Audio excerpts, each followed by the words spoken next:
This program was recorded on Monday, November the 16th, in the year of our Lord 2015. The opinions expressed by the participants in the following program do not necessarily represent that of this station or its management. From the John DeVita Recording Studio, located in an undisclosed and clandestine location on the great northwest side of our fair city of Chicago, we once again are pleased to be presenting yet another edition of our monthly roundtable panel discussion show, Meet the Chicago Historians. Today we have submitted for your approval our special Thanksgiving show for the month of November. Now here's the guy who started it all, John DeVita. Well, thank you very much, Rich. Welcome, ladies and gentlemen, from the John DeVita Broadcast Center, another broadcast of Meet the Chicago Historians on the Windy City Hometown Entertainment Network on Monday, November the 16th, the year of our Lord, 2015. The panel today will be talking about Camelot versus the Kremlin, Kennedy and Khrushchev, and the Cuban Missile Crisis, and, of course, much, much more. So sit back and enjoy Meet the Chicago Historians. And now to start today's broadcast, here's our announcer, Mr. Richard Lang. Otherwise known as the Big Turkey. Gobble, gobble. Oh, man. That was not John Ryan who said that. Now, here's our panel moderator, Jack Red Ryan. Jack? Hello, everyone. Welcome. Whatever time of day it is you're listening, we appreciate your listening at all. And in the opening, Rich, I didn't realize that John DeVita started Thanksgiving, too. He started it all, right? He's done it all. You weren't around then, were you, John? Yes, I was. You were? Would you get off the Mayflower? Or? Not quite. No? I Plymouth Rock? I stubbed my Santa toe Maria. on that one. Santa Maria. Mango. Anyhow, hello, everybody. This is November, and it's a very, very unseasonably mild November so far. Anybody complaining about that? Nobody? Not at all. No? Not going to last much longer, I presume. No, the state of Washington is expecting 5 to 8 inches of rain to make up for that drought they had last summer. So Nature does have a way of evening out, doesn't it? Oh, yeah. Even if it's not the evening. Okay, starting on my right, we have Mr. Tom McKenna. Tom McKenna, retired Chicago police, and lifelong friend of our moderator, John Ryan, one of the few people that actually admit to being a lifelong friend of John Ryan. Yeah. Next up, Al Opitz. Opitz retired from the city of Chicago and active in the community as civic groups with Austin Urban Community Council, which is now sort of went by the wayside, but we're still active at the Reed Dunning Memorial Park, which everybody should go and visit. It's over on Nina and Belle Plaine. When you say retired from the city of Chicago, you mean you worked for the city? It seemed like I was the only one. It does seem that way sometimes, doesn't it? Especially the higher up you go on the ladder. Yeah, well, I knew a few guys that worked hard, but then the city took advantage of them, and they finally gave up and said, "The hell with it, we're going to retire." This is getting contagious. Everyone want to work. Now, you were a chemical engineer, correct? With yeah, that's what they told me. water department? Yeah. Okay, well, let's not be modest about these things. Well, when you work for the city, you start at the top, you work your way down. Yeah, well, try to explain. People will see a crew somewhere, say, what are the streets in Santa, whatever. Look at that, what are they doing? It's not those guys. What about the guys you don't see? How many levels of, in the police department, how many levels of management and command do you have going up that, the more up you go, the less police function you have. Well, the problem with the guys on the street, there's two things. One, lousy supervision. Two is unions. The unions say you got to have so many guys doing this, that, and a few other things. Whether they do it or not is beside the point. Well, that makes sense, doesn't it? If unions would just stick to, but that's another topic, but if they just stuck to the wages, hours, condition, employment of your membership, not who you're supposed to vote for, and let's carry the water for these guys, right? I got one of those poll sheets at home that I found when I was working for the city. I still have it as a memento. The day I started work was payday. And nobody was there because everybody was out in the polls, so nobody got paid that day. So I thought that was funny. Well, Gerald Ford said the Poles are an independent, autonomous people. Remember that? He proved it right, too. He was proven right in the long run, I believe. Okay. Does anyone remember Gerald Ford out there of our listenership? Yes. Yeah, he's Good our... old, sometimes referred to as good old Jerry Ford. Born Leslie King. He was an adopted kid. He was the center for the University of Michigan football team, and he was also an Eagle Scout. And what was his war record? He had some... Navy, I believe. Was it? Navy fighter pilot, I believe. Was he? Yeah. Okay. So was shot down. So was Old Man Bush. Yeah, interesting. Oh, yeah, Bush trained here in Chicago. That was sort of... We had a whole succession of Navy presidents, beginning with Kennedy, Nixon, Johnson, I believe, was in the Navy. Jimmy Carter, of course. He had a number of presidents. Yeah, he was Barack Obama took a Princess Cruise once. So that qualified, I suppose. Very good. And Reagan was in the Army. Reagan was in the cavalry. He was. Yeah, he was in the Army before the war, even. Yeah. So he was in the National Guard beginning in the 30s, and he was in one of the last horse cavalry units that was still formed in the armed forces. Yeah, I seen that. And they died with their boots on, or was it the other one? He's in. They died with their. No, you're talking about Santa Fe Trail. That's right, Santa Fe Trail. Yeah. Yeah, he was quite a movie actor. He was all over the place, made very commercials, and the best one was his sports announcement when they lost their power. He kept on talking, and I guess he called the plays even though he never saw them. No, they did that in those baseball and football games. They would be reading on the ticker tape and just reporting to you. The Sox were still doing that for road games in the 50s. I remember hearing. Bob Elson would do it. Yeah, Bob Elson was, They had that little stick there to go dong. Yeah, well, that's Major Bose. One of my favorite Reagan stories is when Clint Eastwood ran for mayor of Carmel, California, and won. Reagan called him up and said, "What the hell is a cowboy actor doing getting involved in politics?" Very good. He had one story he related about he was doing a college football game of some kind, and he thought he embellished a little bit, not just the guy who was tackled. He said so-and-so was running back a kickoff or something.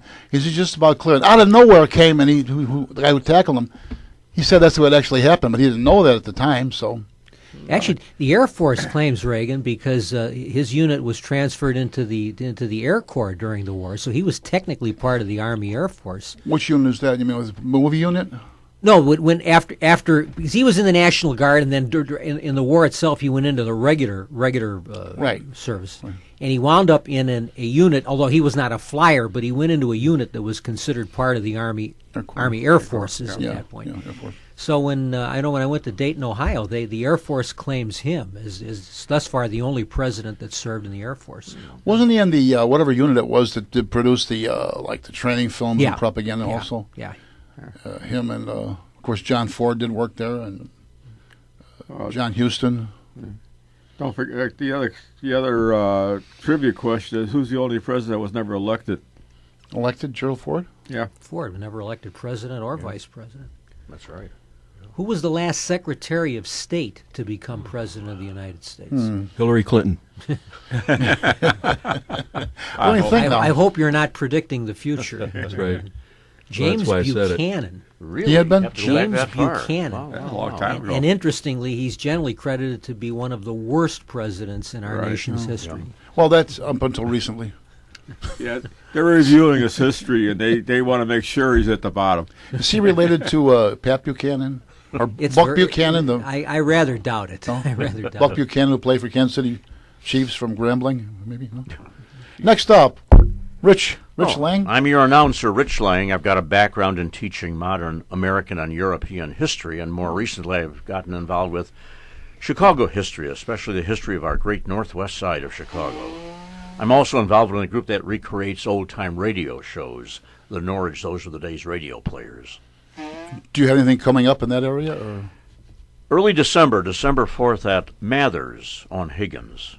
I'll be there in the early afternoon. What will we be doing? Christmas sketches like Fibber, McGee, and Molly. Like excerpts? The Bickersons. excerpts from different old shows? I mean, Right. Not well, we do poem. complete scripts because we are up there for about an hour, and most of the shows ran 15 minutes long. So we usually get in about 4 scripts in one presentation. Now, this will be our Christmas show. How is that received? I was wondering. People, do they look at it like it's a recreation of a historical way of doing things too, or? That's a big part of it. Yeah. Yeah, and just the sheer comedy, the cleverness of the scripts is important. Of course, the radio listener didn't see that. Didn't see that they were standing there with a script or whatever. No, we had a few sometimes in a studio audience. Yeah, well, sure. But we're playing, in a sense, that way. You sometimes do motions when we do a little introductory theme song for radio, Remember Radio. So we do a little bit of a pantomime sort of thing, but mainly it's the quality of the sound effects is very important. And the timing. At that time, it was they call it a sound effects man. Now they call it it's a different name they use. Technical. Digital, I'm not sure what they call it. The Foley. The Foley operator is the guy who does all of the special. He's the only guy that can make a car screech on sand. Do you do the commercials? Do you recreate the commercials as part No, of we the usually show? omit those. You just do the Unless script they're of the worked show. into, as they're often worked into a Fibber McGee and Molly script. Johnson's It would be part of the show Yeah. because they were actually speaking for the Right. announcer would Yeah. come in as part of the show. And Exactly say, right. Gee, Fibber, that looks like Johnson's wax that Molly's using. Well, Jack Benny Harlow was. Wilcox. Yeah. Jack Benny was famous for that too. Oh, yeah. Oh, Either yeah. the Lucky Strike commercials or Jello or whatever. Henry Morgan was big on that sort of But thing. they did that. Benny did that on a television show too. I remember the television they would work the commercials in. In those days, you could advertise cigarettes too. So. Sportsman, Quartet. K-E-L-L-O. At that time, they could afford one sponsor. Now you go in there, you got an hour show and 15 minutes of its commercials, and you could just about throw newspapers in the air to see how many commercials, who the sponsors are.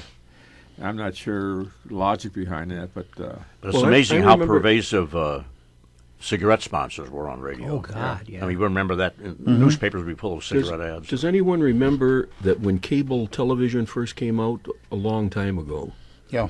And one of the advertisements features of it was going to be commercial free. You're paying so you don't have to watch commercials. That was supposedly one of the ideas behind cable. Now there's more commercials. Yeah. I mean, when it goes to commercial, I can go out and wash my car and come back in. And especially at night. Yeah.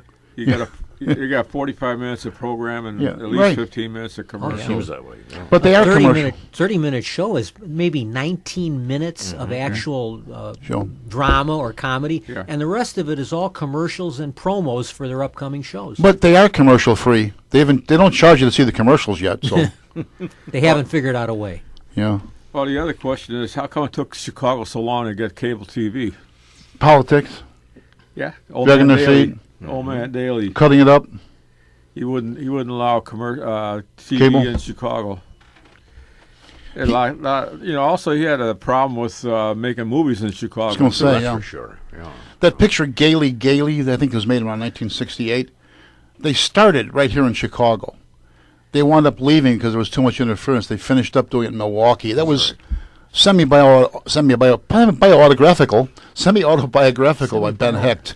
And I think it was it Bo Bridges was in it? And I saw a list once of television shows and movies that wanted to use the locale of Chicago, and they were turned down because of Mayor Daley. Yeah. And it's a pretty long list. Lee Marvin talked about that when they were doing M Squad, which they thought M Squad was going to do for the Chicago PD what Dragnet had done for Los Angeles and the Naked City had done for New York. Right. And Daley wanted absolutely nothing to do with it. And they would chase the film crews. The police would harass them. They wanted no part of them in Chicago. Right. Why do you think that was specifically? One bad experience with a movie crew in Chicago? I think the mayor had this feeling that they were going to come here and that they were going to highlight corruption, maybe that they were going to highlight show Chicago as a city of crime, and he wanted to get away from that Roaring '20s gangland image. So he didn't want anything that made people think of crime that had to be in terms of Chicago. There's only one place that crime starts. They was probably afraid that the show would do for Chicago what Barney Fife did for Mayberry. Well, that's close enough. That was a little later.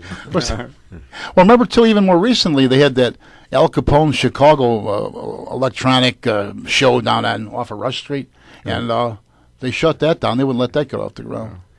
Well, of course, the mayor tore down the garage where the St. Valentine's Day massacre. I mean, Daley wanted no shrines. He wanted no historic record of any of the things that happened in the gangland. He didn't want people coming here looking for the Roaring '20s. Yeah, I know they there was a move on to put that on the list of historical buildings, and they said no. That too, and also out in Riverside, Frank Nitty's home. So. Well, anyway, you got the old 36th Ward was the railroad to downtown to the First Ward. So in order to correct the problem with the First Ward and the crime that occurred there, they changed the 43rd Ward, and they moved the First Ward out, and that took care of the crime problem. Can't believe that would happen in our fair city. Well, that's like I tell people in the old days, every ward had 2 aldermen. Yeah. What a scary thought that is. Yeah, 2 aldermen. One's House. definitely not enough. Bathhouse John Coughlin and Hinky Dink Kenna. Yeah, that was the First Ward, yeah. what about Famous. what's his name? Cullerton. Patty Bowler. The last of the, they always describe, it would always be Patty Baller, comma, the last of the saloon keeper aldermen. Chicago ain't ready for reform yet. Wasn't that his slogan? That's right. Yeah. Cullerton was involved quite heavily with it, too. The first Cullerton, he was in 50 years, I guess, something like that. There's been a Cullerton in local government since the 1880s. Oh, okay, he was in, I think, 50 years. But now, the last of the Cullertons left, they don't want... nobody's interested anymore in politics. Timmy said he gave up on it, and but there was a story. How true it was, I don't know. But they were lengthening Ogden Avenue. It was through the Old Town area, so Cullerton went over there and bought a whole bunch of property, and all of a sudden they were condemned by the city, and he made a little bit of a profit on it. And Ogden Avenue went through, and then Hard to believe. and they named the street after him, like one of the big crooks around Streeter, so they named Streeterville after him. So I don't understand why Daley says that we don't want any monuments to corruption. Well, particularly the garage. I mean, you imagine how many people would come to see that garage if it were still there. Everybody knows it. It's not as though you can erase it from the history books. Everybody knows about the St. Valentine's Day Massacre. There have been so many movies made about it. Somebody bought the bricks from that garage for pretty good. Yeah, that's Canada, somewhere in Canada. Well, where Dillinger was shot, that still draws a lot. Draws a lot of attention. Yeah, talking about him, Public Enemies was on last night on TV. I caught parts of it, and I was looking for all the mistakes that were made in there. And it was supposed to be factually correct. And when I first saw it, I knew one of the consultants. I said, "That wire room was wrong." He said, "Why?" He said, "They had the wrong phone numbers on there." He said they had 6-digit or 7-digit phone numbers on it. Mohawk 4100 or something like that. CET Yeah, television. That didn't come Hudson out. 32700. They had 7 numbers on it. Yeah. They're only, And they didn't have 7 numbers until about 10 years ago. Something. Hey, John. No, the four- John, do you know after the- you know anything about that telephone business? No. No. Oh. But I thought we were at one time you had Well. you had 4 digits if you were in the same what do you call it? Not the exchange. Yeah. Change, yeah. Yeah. There was an Ellery Queen mystery once where the key to breaking the case was that the culprit had given a phone number and had used 7 digits when it was supposed to have taken place at a time when there were only 6 digits in the telephone numbers. That was how he proved the culprit. You had the old Palisade 51212 or whatever it was, and then they changed the PA. PA 51212. What's that? Phone numbers. Yeah. And then The names, the names used to It have would have like. been PAL for Republic, Yeah. Prospect, Prescott, In Cicero, Hemlock, we had Olympic Keystone. Grove Hill. and Town Hall. Keystone, 2 exchanges were Olympic and Town 757. Hall, In the area, Call Pennsylvania 65000. Pennsylvania. yeah, okay, and also you had Kildare 5, KI 5, and PA 5, and up northwest, Spring 4, SP 4, Rodney 3, 763, Niles 7, NI 7. Those are all the in Irving Park. In Irving, we had IR 7. What was that other one? There was another one there. Financial was one, wasn't it? Yeah, that was downtown. Yeah. Well, there was also Keystone 7573. Yeah, KE 9, I think it was. And the funny story about that was that we lived at our address is 3757, so it's just reverse of the number, and that was sort of interesting. Boy, who did you know? You did something like that. Did they charge you? It was a party line at that time. Remember the old party Sure. line? They used to harass the kids used to call. Are you still on there? Well, that's like today with the cell phones. Nobody knows anybody. They don't have anyone's telephone number committed to memory. Right. You hit the name on your cell phone. Yeah. Right. Who? What name though? Yeah. Anyway, all the fun's gone. While we're still going around the clock, we're finishing introductions here. John Kushelko? John S. Kushelko. I'm a former Cicero Town official and state representative, and specialized in history in my academic career. So it's good to be part of Meet the Chicago Historians. Did you do some teaching too, or no? I did a lot of lecturing. I never taught as a career, but I did a lot of lecturing. I even substituted for some of my professors when I was doing grad school. Did you? Substitute lecturing for one of my history professors at Northwestern. So Northwestern? I was at Loyola, but he was unique. He was on the faculties of both. He was on the faculties of both DePaul and Northwestern, and he was my professor at DePaul. But he also was teaching at Northwestern. He had me go in a couple of times when he couldn't make his class, and I took over one of his graduate classes at Northwestern. Very interesting. Was there a stipend? No. You got a pat on the back. No, got a warm handshake and a thank you. Yeah. Any? I was glad to do it. I'm sure you were. Why not? Hey, John, did you try to mimic your professor with the voice and maybe even your dress? That would have been No, I think, as a matter of fact, I think I did, because he had a few, just at the beginning, I said, for everybody so you'll feel at home, and I did a little bit, but I didn't prolong it beyond that. Like Osgood Conklin? Like everybody, he had his own mannerisms and characteristics. I think I actually did that at the beginning of the class. No Armis Brooks, huh? No. Miss Brooks. You good. Anyway, and here I am. That leaves me. I got to tell you about me, I guess. Who are you?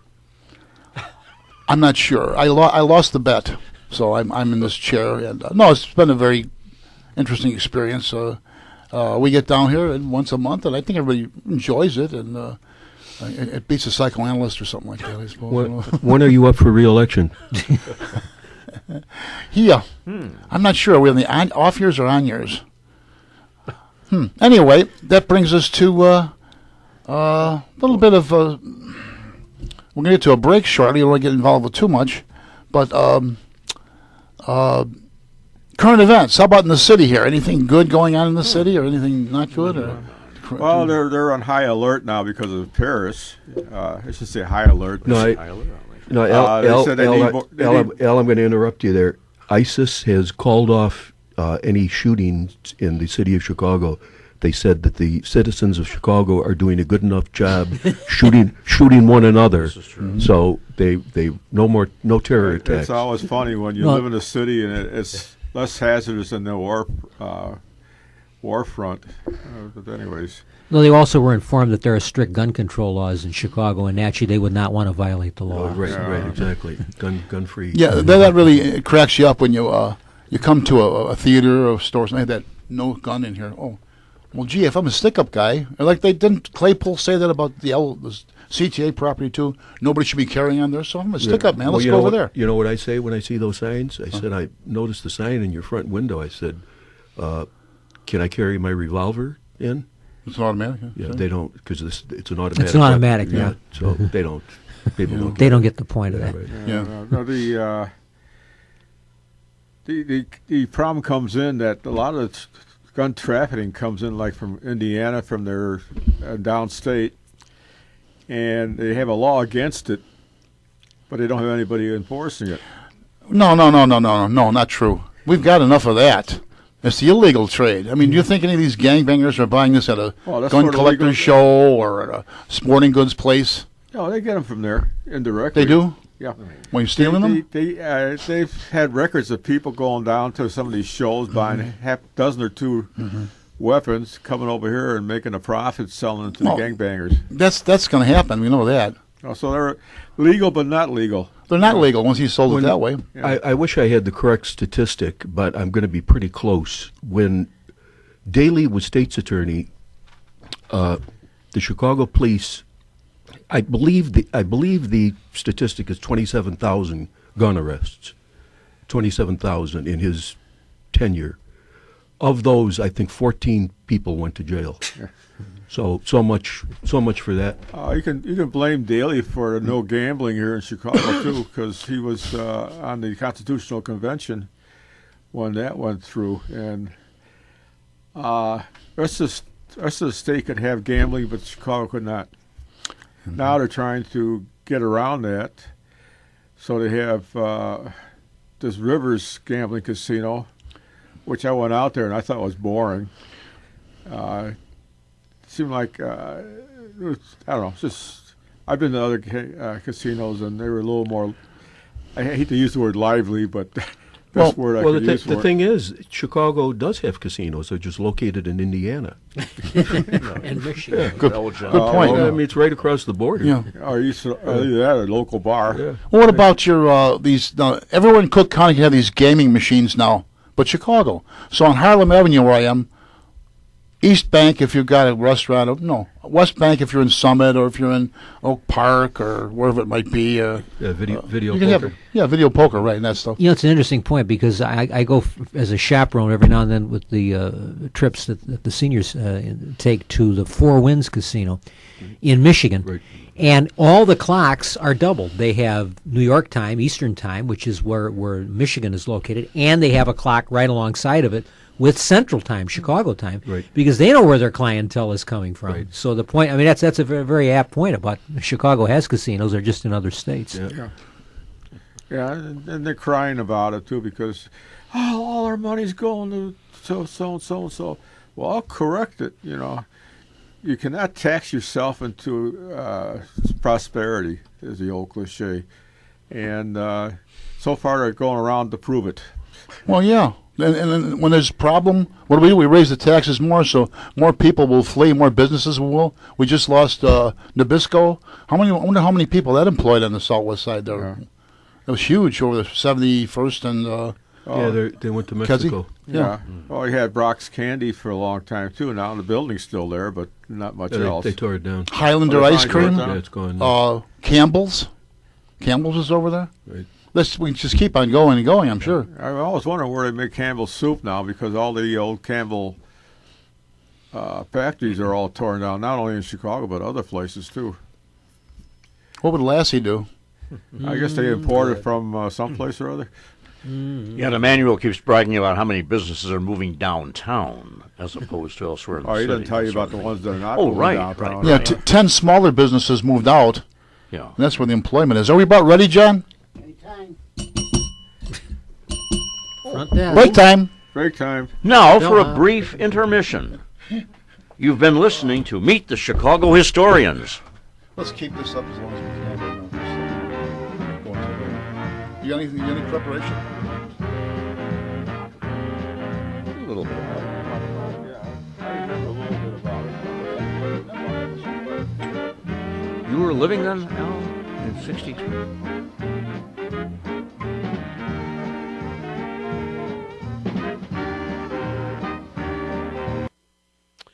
Hey friends, do you need an awning over your front, side, or rear door? Or your windows? How about a canopy for your carport? Or a patio cover over your patio so you can enjoy being outside in case of rain in the warm weather? All you have to do is call Awnings and More, and Raphael Bogus will drive over, measure up whatever you need, and go from there. You can call Awnings and More at 773-710-8403 or 847-890-1447. So if you need an awning for your windows or doors, call Raphael Bogus at Awnings and More at 773-710-8403 or 847-890-1447. Raphael also installs hand railings for your front, side, or back steps. You must be safe when you go up and down the steps, especially in bad weather. So for awnings or handrails, call Raphael Bogus at 773-710-8403 or 847-890-1447. Call today for a free estimate.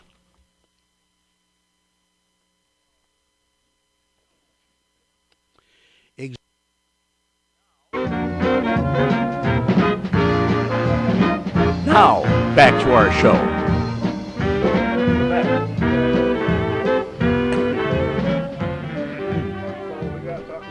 Well, hang on. You're out of order. Illegal procedure. False start. Front desk. We got to, okay. Al, what do you want to say? Talk about Paris and the problem. Yes. And Putin decided now that ISIS is not his friend. You know, I wish our president would decide the same thing, not our friend. Well, after they shot down his airplane, he said, "Oh, they're not our friends, are they?" Well, Vladimir, the Russian Empire is no longer in existence. KGB is underground, hopefully at least 6 foot.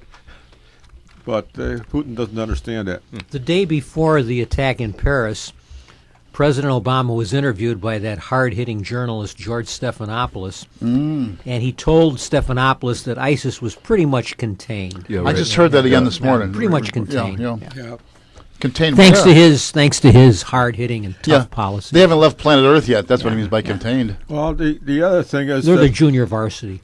It woke up the French. Now they went out there and they bombed a few. I wonder how many more times they're going to do that before they say, "Oh, that's enough." Well, effective is their bombing. Right. What was that, Rich? Yeah. I just wonder how effective the French bombing is.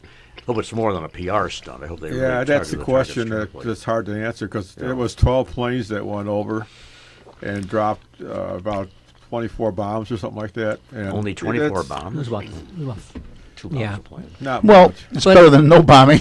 But the French at least are ramped up on this. I mean, the president of France spoke to the French Parliament, and he gave a really fighting speech. Apparently, he's talking about real effort. The problem is that France doesn't have the kind of military capability that we do. There's a limit to how much they can do to them. Well, they could do something. Anyway. Well, of course, yeah. I'm not in any way diminishing it.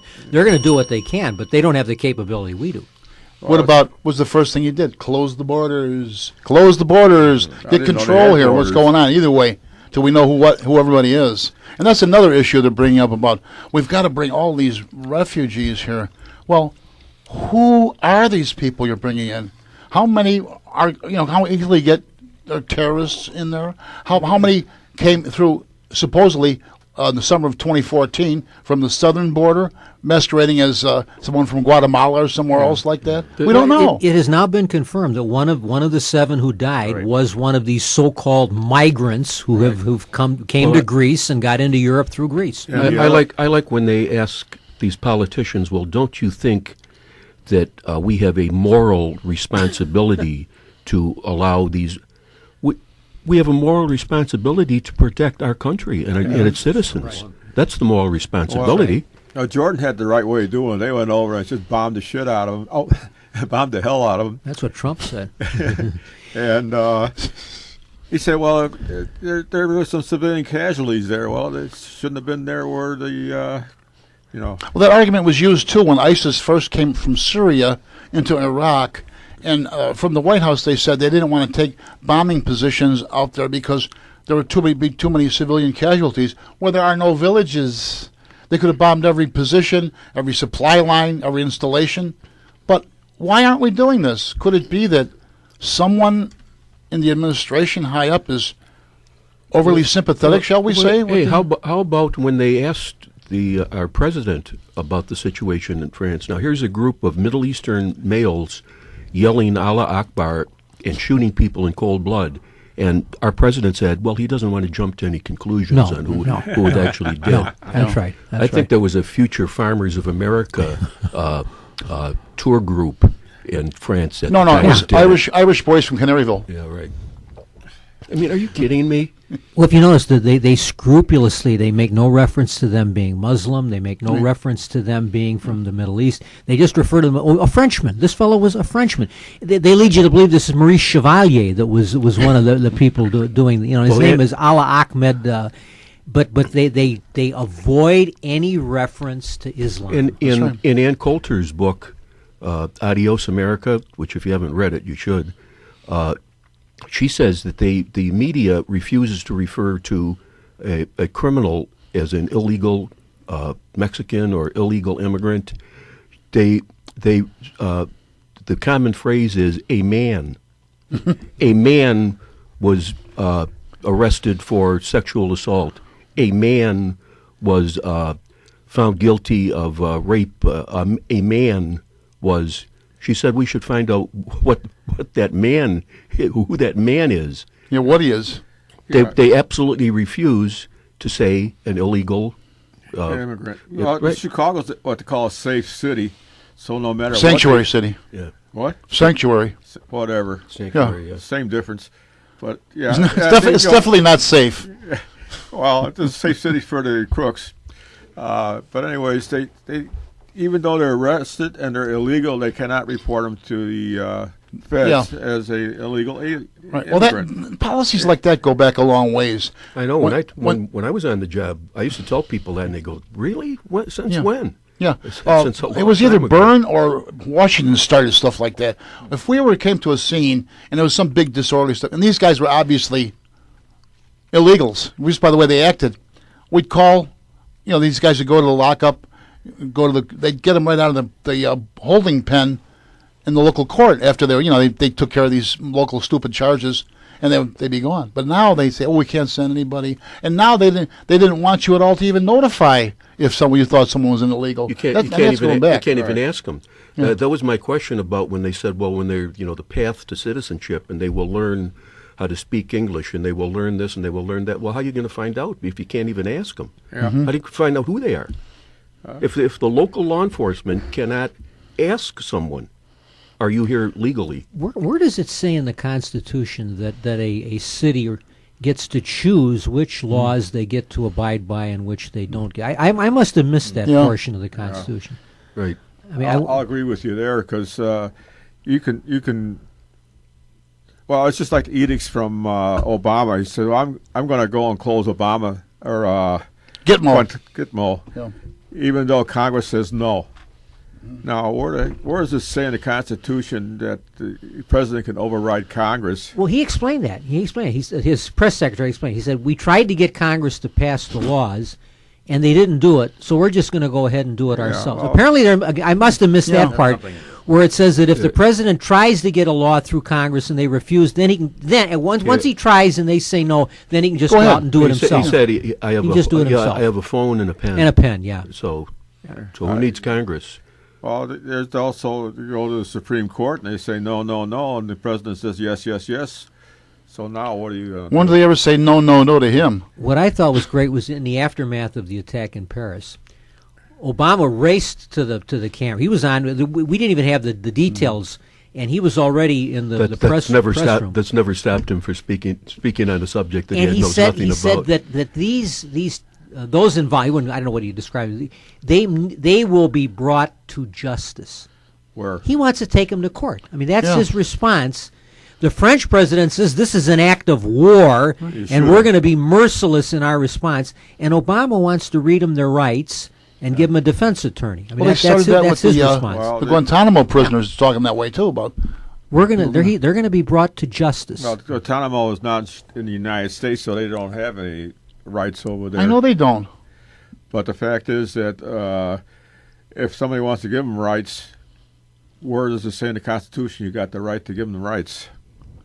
So every war, every Nazi soldier, every Imperial Japanese soldier, over those people should all have been just. They were breaking the law. They should have been taken to court. Yeah, they should have been taken to court. They should go to a Cook County court. I can imagine the kind of speech he would have given if he had been president the day after Pearl Harbor. At the the Democratic, they will be brought to justice. At the Democratic debates, where we had Mo, Larry, and Curly at the microphone, they asked. They asked what they would do, and I believe Hillary mentioned, well, we have to use diplomacy. Yeah. My follow-up to, well, if you are sitting across the table attempting to negotiate with someone who just sliced someone's head off on camera to show their disregard and disrespect for human life, well, what would you talk about? You have to empathize with them. Yeah, you have to try to see things what would from you their talk point about? of view. Well, didn't you know that slicing someone's head off is not a good thing? I mean, are you kidding me? Talk to them? You talk to them at the end of a shotgun. Yeah, right. Well, this speech that she gave maybe a year or so ago was even worse, where she said we have to empathize with them. We have to put ourselves in their point of view and try to see the world the way they, and try to understand their concern. And she was referring to the terrorists. I like the their comparison. Their concern is taking over everything. To kill you, yeah. Even the Muslim groups, especially in some of the more liberal countries, are afraid of them. Sure. And they are willing to fight against them. But the trouble is that a lot of them are not willing to fight. But they do the verbal fighting. They say no, and that we need action right now. Yeah, we need action. My comparison is in sympathizing with someone. You have to understand. Well, I sympathize. I understand what's wrong with a rabid dog, but I don't go petting him. You have to other ways of dealing with it until the problem is. Well, talking about Hillary, I don't know if anyone heard the tape of. She was telling a bunch of, I think, Democratic supporters or whatever. When she was 27 years old, now are you ready for this? Yeah, Hillary said that she tried to enlist in the Marine Corps.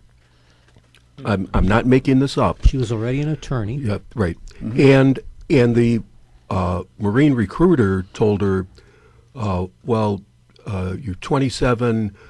Maybe the Marines is not what you should be looking to. Maybe you should go enlist with the dogs, meaning the Army, and you could hear in the background everyone laughing. Mm-hmm. I mean, are you kidding me? Is there anyone on the face of the earth that believes that Hillary Clinton tried to enlist in the Marine Corps at 27 years of age? Are you suggesting that Hillary Clinton might have lied? Well, that's about the best one I've heard since. Plus, it doesn't fit that you would take time out from protesting the war or defending Black Panthers, that you would go attempt to enlist in the Marine Corps. She, it makes me think of the whopper she told years ago somewhere. She was traveling in New Zealand or whatever, that she was named Hillary after Sir Edmund Hillary. Even though he hadn't climbed the mountain yet. Yeah, right. She was born before he climbed Mount Everest. Right. So, for those out there, was he the first to climb Everest, or he was the first Westerner, or what? He and Tenzing Norgay, his Sherpa guide, were the first two to climb Mount Everest. God bless him. Is he still around? I don't even know. He is still alive. Yeah. Now he's a New Zealander, isn't he? Sir Edmund Hillary, New Zealander. He was knighted by the Queen. It was right at the beginning of her reign, so it was a great. You mean New Zealand got a queen too?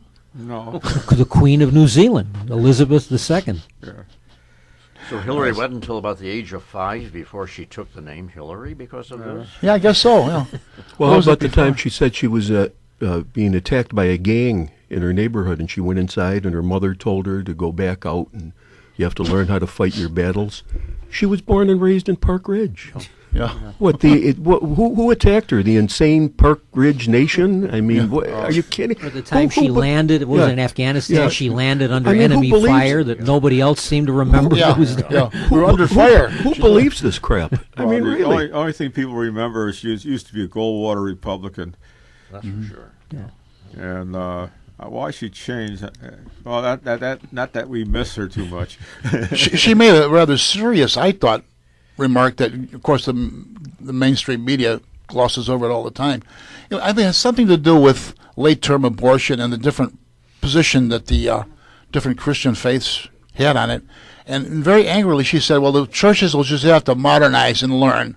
Oh. So to me, that doesn't sound very like religious freedom. It doesn't sound like someone who is a constitutionalist. Certainly not my friend. Well, she made a remark in this last debate that would sink a Republican if a Republican said the same thing. When Bernie Sanders hammered her for all the big money contributions she's getting from Wall Street, she said that the reason she's plugged in with Wall Street is because of 9/11. She was the senator from New York when 9/11 happened, and she really worked hard to rebuild downtown New York, and that's where Wall Street is. And that it was kind of an act of patriotism for her to get all this big money from Wall Street. Now, thank you very much. When we say Wall Street, we don't mean necessarily the physical Wall Street. It's like this Hollywood. It's like whatever exists in the financial world. All of the Am I right? financial world. District. But she actually explained that the reason they're giving her all this money is because it's partially connected with 9/11 and how firm she was in defending New York during 9/11. I think is what they want her to do after she gets elected, if she gets elected, which is what Donald Trump said. He said he does not want money from various groups because of the fact he doesn't want to be obligated to them, which is a good point, even though I guess Trump is a guy you love to hate. But Speak for yourself. well, I sort of like his enthusiasm myself. But, Well, there's nothing else. Trump and Dr. Carson and Fiorina, Carly Fiorina. Carly, yeah, they're bringing some common sense talk into the debate that the politicians wouldn't touch with a 10-foot pole. yeah. The only, I mean, I have no qualms about climbing on the Donald Trump bandwagon, but the only problem is that all the polling that I've seen, every Republican candidate that goes head-to-head with Hillary or Bernie wins, except Donald Trump. There have been polls showing Trump defeating either of them. Yeah, well, the media likes to talk. I know there have been some. Again, you have to filter out the media. The media has used that story, but there have been a number of polls that show Trump defeating her soundly defeating Hillary. Yeah, Well, right now I see a lot of Bernie signs going around, so there's not too much enthusiasm for Hillary. Well, the thing is, what I said about, actually I posted it, no one responded. I said, let's see, Bernie Sanders, a Democrat, a avowed socialist who is for the workers, we should form a Democratic Socialist Workers' Party. And then I said, oh, wait a second, that's already been done. That little guy with the mustache had that. That's the Nazi Party. One thing about Bernie Sanders, at least he's honest. He's telling you what he really is up front with this socialist business. Of course, there's a lot of people out there often called low information voters, or so many people you run into don't have the foggiest notion of what you're talking about there. So It said that he honeymooned in the Soviet Union. When he got married, he took his honeymoon in the Soviet Union. That was his idea of it was big. It was bliss. big travel destination. That was the place to be back in Yeah, the Gulag or something. Yeah, little sure. Stop by. Yeah.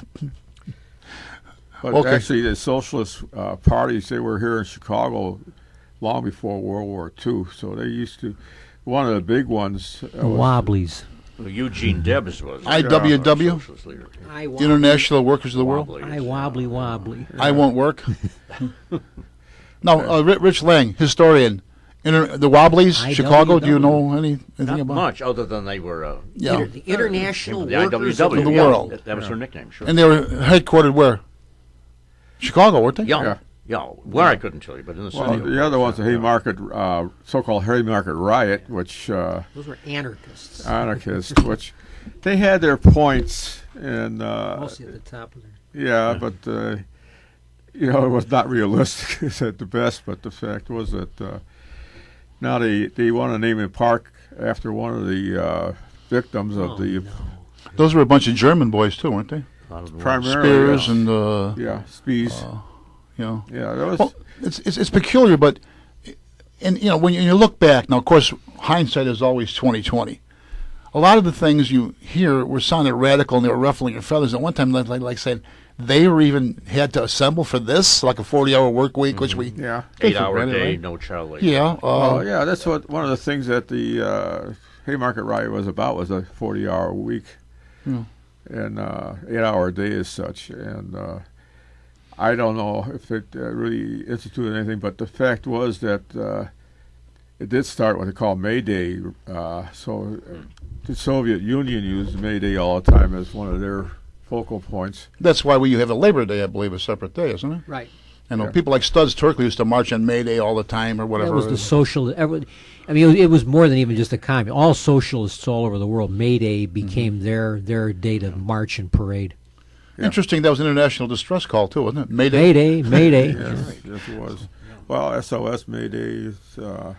Nobody ever really figured out what SOS stands for, because they always said "Save Our Ship." Save Our Ship was the Send over soap. It was proved. It was shown to be not completely true. Same old something. It was an easy. The point is, it was an easy signal to sing. Dot dot dot dot dot dot dot. Three dots, three dashes, three dots, and it was chosen because of the simplicity of the letters more than anything else.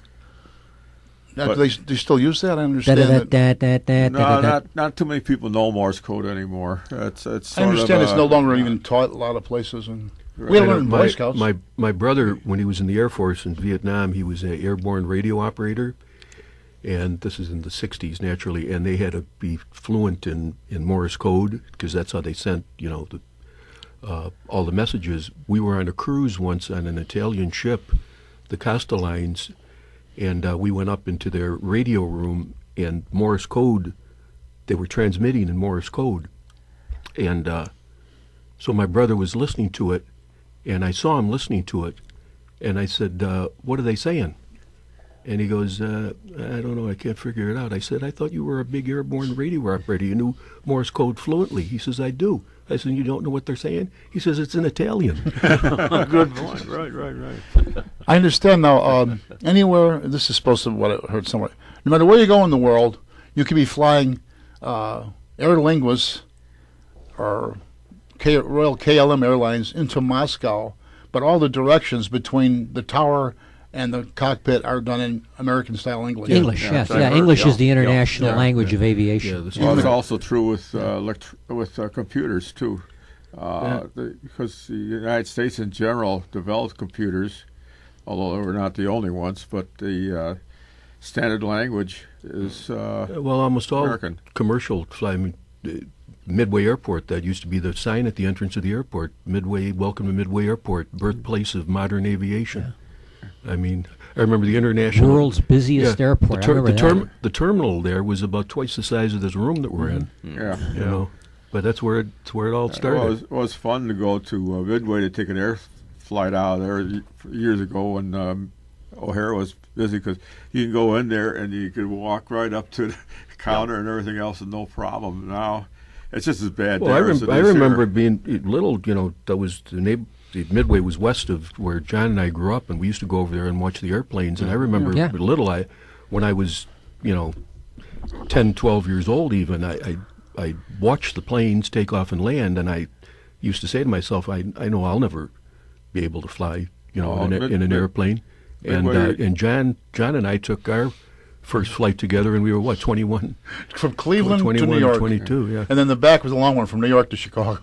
Yeah, I mean it's amazing how I flew out of Midway when I was in the when I joined the Air Force, and when I came back, Midway was more or less closed.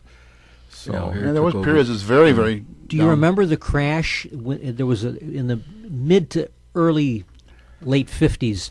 There was an airplane that caught the standard of a gas station, I believe, one of these. I remember my dad and mom took me out there to see. You'd see the wreckage of it. This happened maybe in 55, 56, somewhere in that range. There was one around 1971 or something. No, this was in the 50s. I'm just talking when I remember. This was in the 50s. It crashed, and you could see the wreckage of it, and it caught one of these tall signs for a gas station that was on the corner opposite from the airport.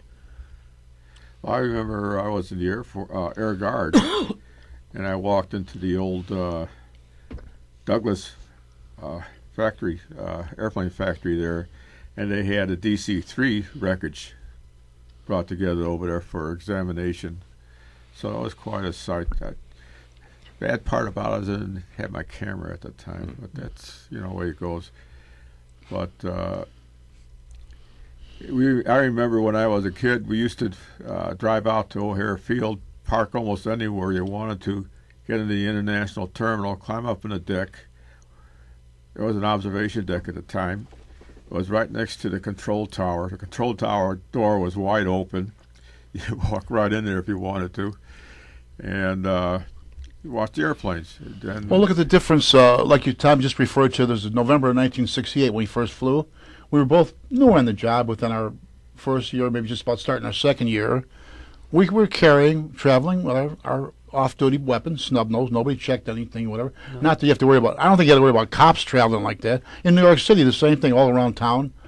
No big deal. I imagine if a New York cop got you, he would say, well, just look out. Good thing you got something. But how different things were then. I mean, it was, of course, things changed. We know they change rapidly sometimes. The question that I have is when they caught the shoe bomber and all of a sudden everyone had to take their shoes off at the airport and still do, why, when they caught the underwear bomber, they don't make everyone take their underwear off at the You got to go to Israel for that. I always think of the security whenever I see the movie North by Northwest, which is set in Chicago. Much of it is set in Chicago. And there's a scene past the middle of the movie where Cary Grant is taken to the airport. I think it doesn't look like Midway. I think it's probably O'Hare. It must have been an early shot of O'Hare. But he goes into the terminal, walks up to the counter, buys a ticket, and then walks out and gets on the plane. Yeah. No security, no checks, nothing. I mean, how different. To think that that's how it was, and how different things are. Right well, now. even prior to 9/11, the big thing was hijacking. Take this plane to Cuba or something like that. Yeah. But it wasn't turning into a missile. The old saying goes at that time when somebody asked him why he was taking a train, he says it's hard to hijack a train to Cuba. Yeah. No, Rich, maybe does anyone remember when O'Hare became preeminent or? I think around 59. Yeah. Very quickly, say, Midway had been the busiest The world's airport. busiest airport. Then by Former 59, certainly military by property 1960, O'Hare was the world's Now, busiest Tom and airport. I, our Explorer advisor, and the Explorer Scouts are the high school age boys. Bill Boyd, his father was the attorney who acted on behalf for the city when they purchased O'Hare from federal government. And they purchased it for the price of $1, which is, transferring it over. Orchard Place. Yeah, I wonder what the Orchard percentage of Place $1 would be. It's still called OR. It's still Orchard, ORD, yeah. I believe. That's right. It is, yeah. Orchard. Yeah, they Right, tried that's to change it, and No, didn't know that. ORD. they just, for some stupid reason, the I think feds- somebody else has CHI, I believe. I don't know who. But other airports changed real quick. Like I think it was Kennedy Airport had a different. JFK. Was it Idlewild? It or used to be IDL for Idlewild. Great. Yeah, and then the feds said, "Oh, no problem," but you go to Chicago, you couldn't change it. So Well- figure out the logic. Let me know. Now, Well, remember, briefly, Khrushchev Cape do it Canaveral was Idlewild. Cape Kennedy for a while, but they Right. said you can't do that. Right. The assassination, right. but that was because of state rights. Well, We'll be right back after these messages of interest and importance. Should have bought me one of these a long time ago.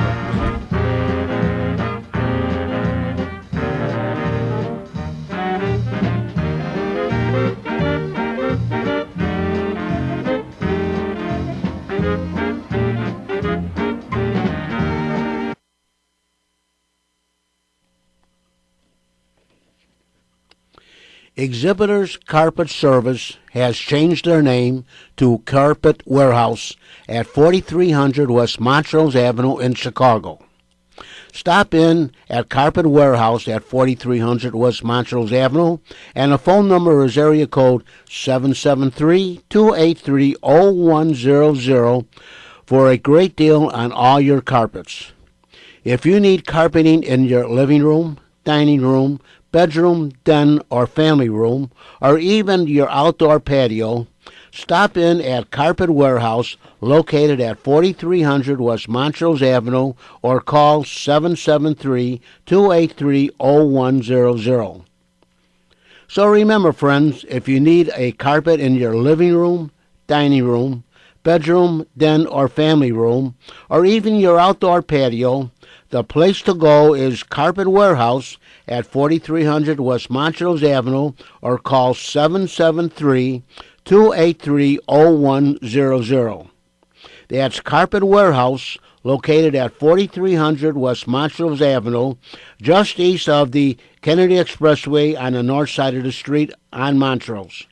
And the phone number once again is 773-283-0100 or 4300 West Montrose Avenue for a great deal on.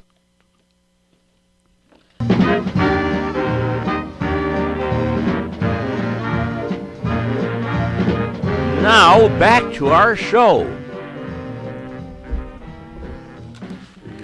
We're just going over some of the stuff about how the old criminals got their names, and most of it was done by the press, because like old Scarface, Al Capone, he hated that name. I don't think so. Yeah, he was not very happy. Bugsy Siegel hated the name Bugsy. Bugsy Moran. Ben Siegel. Mm-hmm. Yeah. I'm not Bugs. I don't know about Moran. Well, if you watch The Untouchables, you know it was always Jake Greasy Thumb Yeah. Guzik. Yeah. And a real boring one would be like Nehemiah Pearsoff played him on the... William, the chartered public accountant, so boring criminals, you know. Yeah, well, they had to spice up their life a little bit. Like Jaime Weiss was not his real name. Who? Jaime Weiss. Yeah. Jaime Weiss was Earl Wojciechowski. He was Polish. Yeah. Everybody thought he was Jewish, but Yeah. he wasn't. Plus he's German, Jaime, too, isn't it? Jaime or Jaime? Yeah. Walter Winchell would say, Frank Nitti, known to the underworld as the Enforcer. Yeah. Walter Winchell. But anyway, to go back, we were talking about also, the minute guy goes out and shoots a bunch of people, commits suicide, and everybody, first thing the press wants to know is what caused him to do this. The gun. The gun, yeah. And you sit there and say, oh, the guy's demented. Duh. Yeah, do you think? What about the on base? That officer of Allah. What's the words they say? Allah Akbar. Yeah. Allah Akbar. That's God is workplace great. violence. That was classified as. How many people did he kill in the base there? Here he was in the service, right? Yeah. Was it the Army? He was a major. One of my favorite lines was talking earlier about DePaul. One of my teachers at DePaul, he said that one of his favorite lines was, "Genius is the ability to detect the obvious." Now, for those of you that don't quite understand that, I'll just give you a fast story. A guy standing at a riding stable. Two guys come in to buy horses. They each buy a horse, so now he's watching them, and they're trying to decide how they're going to tell their horses apart. So the one guy says, well, I'll let my horse's mane grow out. You cut your horse's mane off, and then mine will be the horse with the mane, and yours will be the one without the mane. And he goes, well, no, we can't do that because that mane will grow back. So the other guy says, well, how about if I cut my horse's tail off? And then mine will be the one without the tail, and yours will be the one with the tail. Well, no, so the guy finally looks at him and he says, well, why don't you just do this? Why don't yours be the white one and yours will be the black one? So that's genius, is the ability to detect the obvious. Which leads you sometimes to wonder, you'll hear somebody talking about, I call it the regime, not the administration here, but the different things that they do or they don't do by their commission and by their lack of thereof. I mean, what would lead you to believe that some of this stuff is intended? For example, was it about 2 months ago, in a 9-day period, 8 policemen were killed nationwide? Did you hear Obama's press conference about that? I must have missed that. Did anyone? I don't think anyone did, because there was none. Didn't say anything Was there a about big federal investigation? Yeah, And well, did the but a Attorney local- General look into this? A local cop somewhere passes gas and there's an investigation, though. So that's the difference. And I'm not just sounding paranoid about this. I'm just saying it's so obvious. He sent 3 White House representatives to the Gentle Giants funeral in Ferguson. I think since he's been in office, I forget how many, police officers have been killed in the line of duty, so I won't use the figure. But there's approximately 150 a year killed, so you can kind of figure it out. Mm-hmm. So he has sent no one to any one of those police funerals, not one. But he sent 3 to the Gentle Giants. Are you trying to say something? Yeah, I think I just said it. Over the weekend, with when an event of this type takes place, naturally all the Sunday morning talk shows want to cover it, and they have a policy where the White House makes some official available. These people don't just show up by accident. The White House makes a particular individual available. Who did they make available this weekend to talk about the terrorist action in France? One of the PR guys, one of the White House PR guys. Not somebody from the State Department, not a general from the Joint Chiefs of Staff. No, that's the whole mentality of this administration. It's all PR. It's just all spin. It's just all image. Well, when the incident went down in Libya with when our ambassador was killed there, who came on television? She was the ambassador to the United Nations.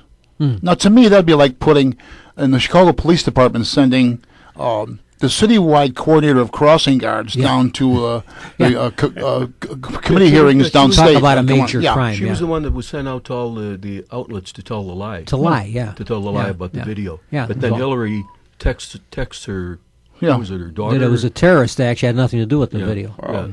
And Harry, what on one of the Sunday morning, one of the regular weekday talk shows, Marco Rubio pointed this out, and the anchorman said, "Well, you're not suggesting that Hillary Clinton is lying, are you actually? That's a serious charge. Are you accusing Hillary Clinton, who all of us here at the network vote? Oh, I shouldn't have said that. Who all of us voted for? You're saying that she lied? I like when George Stephanopoulos starts speaking in the general direction of Hillary and the campaign. He should let us know that he donated $5,000 to her campaign. And that he worked for Bill Clinton. Right. Yeah. Stephanopoulos, too. This is on YouTube, gang. Most everybody has computer access. Do we all have it here? Yeah. Yes. Everybody have it? Everybody. John doesn't. YouTube, Stephanopoulos is interviewing about with President Barry, Goldwater, Obama, and in his reply, Obama says, "Well, that's one thing I learned from my Muslim faith." And he keeps talking, and Stephanopoulos says, "You mean Christian?" "Oh, yeah, Christian faith." Now, excuse me, would that happen to someone just naturally in the course of things if you were... Isn't that what they call a Freudian slip or something? From Sigmund Freud? Freud? Sigmund Freud? Siggy. F-R-E-U-D, Freud. Your Freudian slip is showing, right? Is that what you're saying? Yeah, that, and I mean... It seems to be a big thing a terrible thing to suggest that possibly Obama is a Muslim, was born and raised that way. There's nothing. Wasn't born that way, but he was.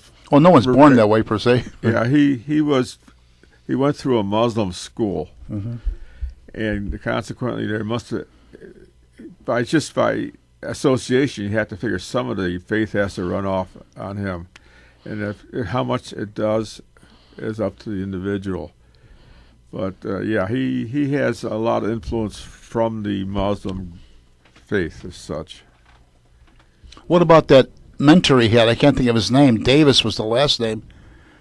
He was a card-carrying member of the Communist Party in the 30s, the 40s, the 50s. Right here in Chicago, he worked as a reporter for a while. I believe it was for the Defender. And he was a mentor. So, I mean... Don't these things come into play somewhere, especially an impressionable kid? Well, the other thing is he also wants to relate to the black community as such with the background in slavery. First of all, he was raised by white grandparents. His mother and father both disappeared. So he has no experience with the black community as such until he came back to Chicago. Didn't you have something to say about that before? Remember about his first time running for Congress? And the first time he ran, and he lost, he ran against Bobby Rush. And I remember the police union backed him because Bobby Rush was the defense minister, the Black Panthers or whatever. And so naturally, we had to back Obama. I mean, wasn't for the population? Wasn't he considered not black enough or something? Oh yeah, well that's one of the reasons why he joined the Reverend Wright's Church. That was kind of the generally acknowledged black power type, anti-white. Yeah. So that's why he, of course, then now he said that he doesn't even remember being there, but Wright baptized both of his daughters, and I mean some of the stuff, and that was only the stuff that we heard about that Wright said. But this would be week after week for years. Yeah, supposedly people that are familiar with Goddamn said, America. Yeah, said he was a real doozy. Yeah. He based his power on anti-white discrimination. Who are you talking about? Reverend Wright. Reverend Wright. Yeah. Right or wrong? Your chickens have come home to roost when the towers went down. You know? Right. Yeah, that's. Yeah, And this was Obama's guy. But the fact is, if any white preacher said what White said, I bet the they'd media. be over. I would think the media. I think the media would be very interested in that if that had happened. I think the media would have found that to be all a over the place. much bigger story than. Yeah, I'll be Reverend running him Wright out of would. town, and it'll be, that's another thing. Did you notice how I remember someone was accusing the Republican Party of like having talking points for all these outlets, but one word comes to mind when it was the word gravitas. Wasn't that when they put Dick Cheney on the ticket with W? They wanted someone with some gravitas. I never heard the word before. It's a Latin term. It's Yeah, a I Latin, know that. it goes back to the Roman Empire. It had to do with a politician who had weight. It means weight. Some of it has substance and weight. But every report had the word in it. They pick it up, and everybody, just like Donald Trump gave a speech Friday, which was completely washed away by this incident in Paris. I think the media is fit to be tied because they thought they really had him. Every reporter called it a tirade. I mean, every single news outlet. Donald Trump's tirade yesterday. Donald Trump engaged in a tirade. It's so obvious that they're all think alike. They're all part of the same pack. John, don't say think. Well, you're right. I mean, they're all part of the latest survey about college professors. I think 7% identified themselves as Republican. I'm surprised it's that high. Yeah, right. I'm surprised it's that high. And then well, no, I'm not a liberal. I'm an independent. An independent is someone that doesn't have balls enough to tell you what he actually is. The question I always have: what do they mean by progressive? They always relate that to the. They don't like the term liberal. They know that the public's image of the term liberal is horrible, and so they no longer want to be called liberals. They now wish to be called progressive, which is just as unsavory a term as liberal. Liberal at one time meant like I'm open-minded. I'm for liberal. But they're liberal as long as you agree with them. Then they're liberal about that, but not always. Even people who believed in free enterprise were considered liberals. I mean, that was called liberal economics. If you believed in capitalism and private, that was considered liberal economics. So in a way, laissez-faire. Yeah. Right. Well, that was always the liberals. They would say, "Well, liberals, we want to listen to all points of view." Until they found out that someone else actually had a different point of view, and then they don't want to hear about it. Yeah. I will defend to the death your right to agree with me. Right. What was that? The progressive era in our American history. Teddy Roosevelt. I mean, that still has, if you're going to be picking words to put you on a certain side of the spectrum. I want to be progressive, but that's not what they mean either. Progressive progress. I mean, you're doing something. Progress. You could argue with progress, right? Liberal came to mean the left. And since most people are not on the left, liberal has become a very unsavory term. So they've picked up progressive, which means you're on the left. Yeah, same thing. Not necessarily really progressive. Yeah, No. It's just it's an inane word that doesn't mean anything because the fact is they like to use it. Right. Well, it goes to show you. It sounds better. Plus, and it has the connotation that I'm better than you. Exactly. That's a good point. Bernie Goldberg said that. He said people like that not only think that they're smarter than you, they think they're better than you. Oh, yeah. Right. Yeah. Oh, sure. Well, look at, you talk about what you can say about certain groups of people and what you can't say. You can say just about anything you want negatively about someone that lives in the South. Right. Oh, sure. Southerners. You can say anything.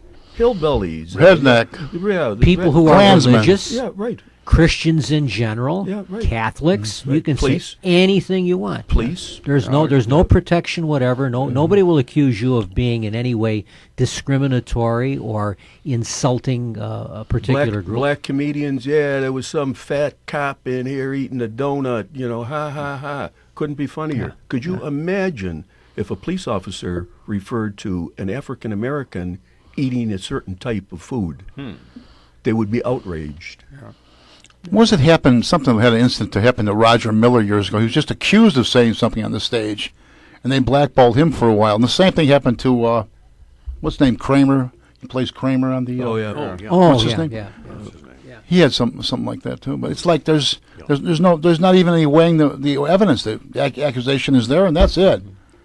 Just like Kramer using the N-word, though, which That goes back to Nazi Germany when they used to spy on their neighbors, and they said so and so said so and so, and of course the black shirts came in there and took care of them, or else the old witch days in New England when they had the accusing women of being witches, and they want to get rid of the neighbor. They used to accuse her of being a witch. So that was. And we're not talking about Elizabeth Montgomery. One incident, I was in Massachusetts colony. Some woman was accused and tried as being a witch, and just for good measure, the governor had her executed and her husband or her brother or something, just for good measure. So it's really sad when ignorance and superstition, ignorance and fear get together like that. And that's all under political correctness. I'll tell you what crossed my mind, with this incident in Paris. They talk about the worst carnage was at the concert hall. Most of the people who were killed were at that. Very few people actually died at the sports stadium or at the restaurant, because essentially they blew themselves up and injured or killed a few people nearby. But there were over 100 that died there. And apparently the survivors said that they were just shooting and reloading. They were not masked. They were displaying no emotion. There was no sense of any emotion. And it reminded me of the stories you hear about the Nazis in World War II before they had developed the gas chambers and the Zyklon B, when they were murdering the Jews with bullets, and they would force Jews to dig a trench, and then they would just machine gun them. And it struck me it's the same mentality as those SS execution squads. I'm sure that they felt no remorse, no qualms whatever killing Jews, because they felt they were subhuman. Jews and others. Jews. Anyone disagree with them? Labor leaders. No, I understand, but essentially, but essentially they were focusing at this point on the Jews, and it's the same mentality, I think, that these terrorists have. That killing us is for them the same thing as killing insects. There's no sense of moral dimension to it at all. There was a problem with that, because it was either Goebbels or someone came up with it was bothering some people, so they came up with the trick of having, it was like a truck, almost like a, pardon my ethnic slur, kind of like a paddy wagon, but it had a hookup where you could put 6 people in it or something, and the exhaust, and kill them that way. Yeah, so that was where they got the idea. More impersonal. Gas, Yeah, but you remember one of the responses from our president when they were talking about a similar situation, and he brought up the fact about the Crusades. The Christians. Yeah, moral equivalence. Right. As though what we did was you always have to find something that we did that exonerates them, that makes us the goat for it. Well, the ISIS right now is not very choosy, though. They'll kill Christians, but they'll kill Muslims of a different. Don't agree with them. Right. Don't agree with different them. Like sects. Different sect. Yeah. So they're all around terrorists, and they put them one step below the Nazis. At least the Nazis in general respected themselves, where here they don't respect anybody. Well, they're about on par, I'd say. The Imperial Japanese too. I remember there's one film, a short clip in one of the chapters of Victory at Sea, which, by the way, if you kids out there don't know, this was that great NBC series from 1951. Probably the best series ever done on the war. Music by Richard Rogers. But there's one where it was some Chinese village or something they're occupying. He had a couple of, looked like they could have been farmers. They got them tied up, and boom, boom, just away. As you said, no emotion, shoot them cold, dead, they're gone. Yeah, well, the Japanese had the same master race mentality that the Nazis did. They called themselves the Yamato race. they had the same sense that they were the superior race of Asia in the way that the Nazis felt the Aryans were in Europe. Actually, I'm glad you said that. Maybe Rich, maybe you know something about this. I remember one of our history books, I think it was 5th or 6th grade, Tom, it said during the war, in order to get supplies into Russia with the frozen, Britain and Russia, Soviet Union, occupied Iran. Now, I looked later on, as I understand it, they had a regime there that wanted to be like the boss of the Middle East and line up with the Axis. Have you ever heard anything about that? Or someone before the Shah's time? I know in the aftermath of World War I, Iran was basically divided into a Russian and a British zone. But not so much about Iran and World War II. But it seemed like whatever regime was in there at this time, they wanted to line up with the Axis and be the Middle East power broker. Iran had a hereditary monarchy. They had a dynasty that were called the Qajars. And they were overthrown right after the First World War by the man we know as the Shah of Iran, by his father. His father was a general who overthrew the monarchy, and he ruled as a dictator, and he decided that Iran didn't want a civilian leader. They wanted a king. They wanted a monarch, and so he named himself the next Shah. Mm-hmm. He was sympathetic to the Nazis.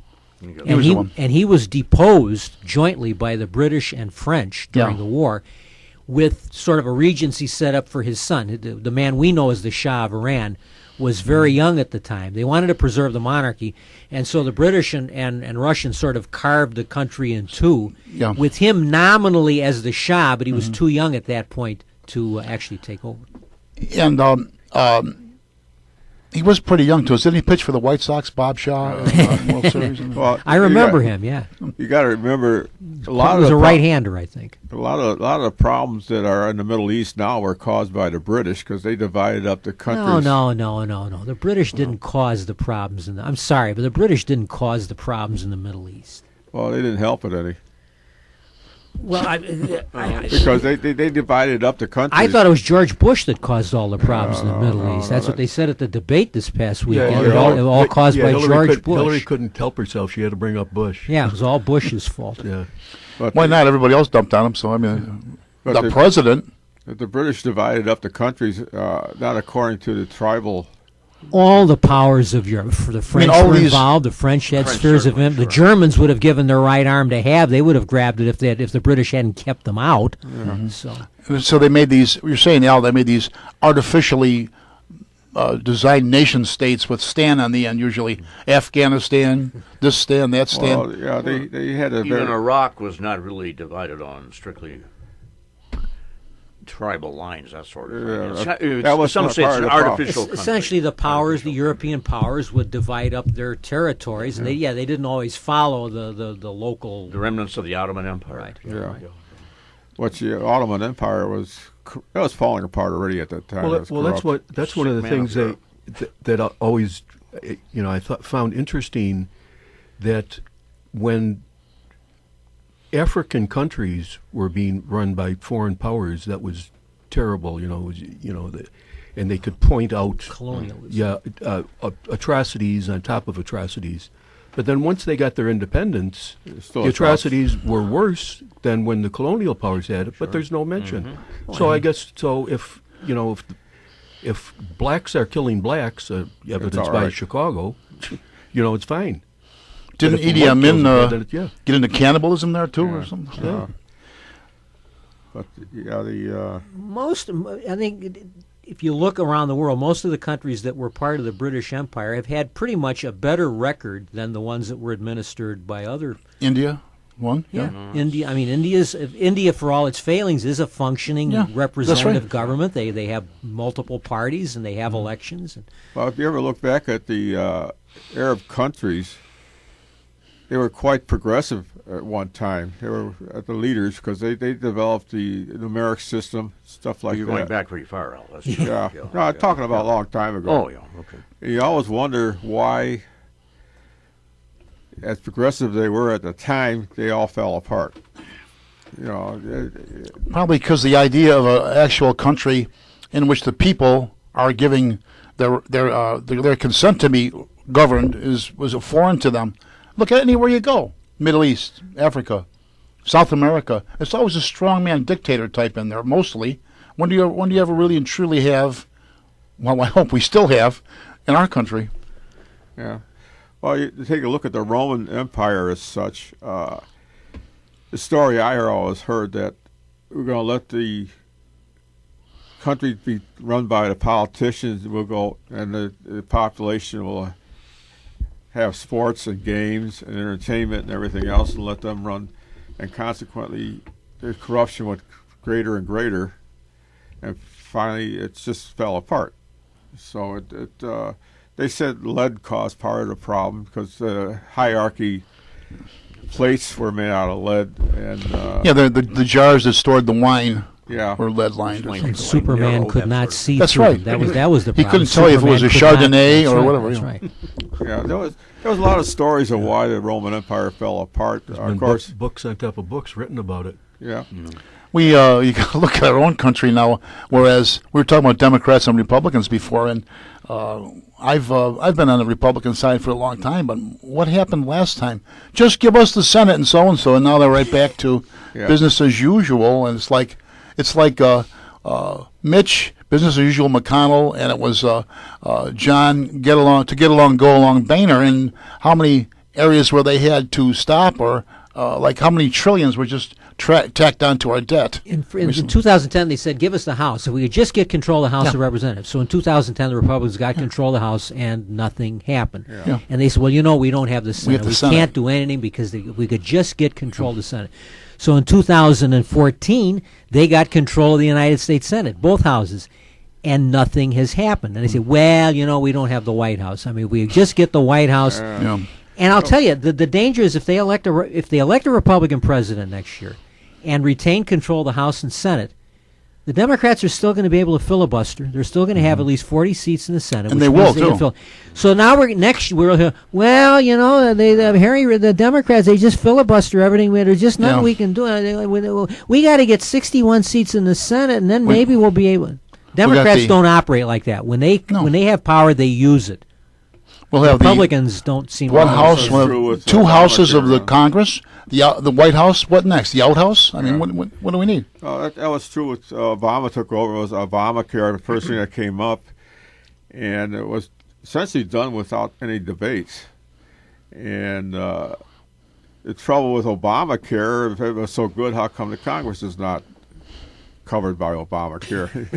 Well, how come they don't send their kids to the Washington public schools? Yeah, well, a lot of things there. Why aren't they in the Social Security system?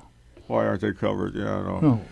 Well, Social Security is sort of muddled. You can't even tell what it is anymore because the fact is now it goes to the general funds, and they have some magic numbers out of there that says Social Security is still viable because it got so and so and so and so and so and so. Mm-hmm. But since it's in the general fund, it has magic numbers. Well, one thing that I find interesting is they can give you the date where the target date where Social Security is going to run out of money, but they can't give you the target date and when welfare is going to run out of money. I mean, that's just why is Social Security going to run out of money and all the entitlement programs? And meanwhile, the okay. Oh, pardon me, folks. Meanwhile, the rolls keep growing. Go. You've been listening to Meet the Chicago Historians, and we thank you for it. We'll be right back.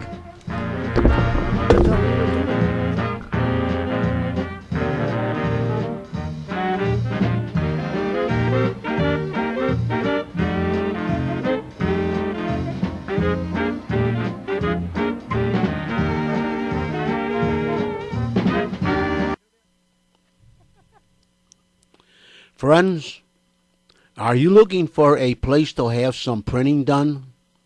Well, I have the right place for you to go, and that is the printing store in Oak Park, Illinois.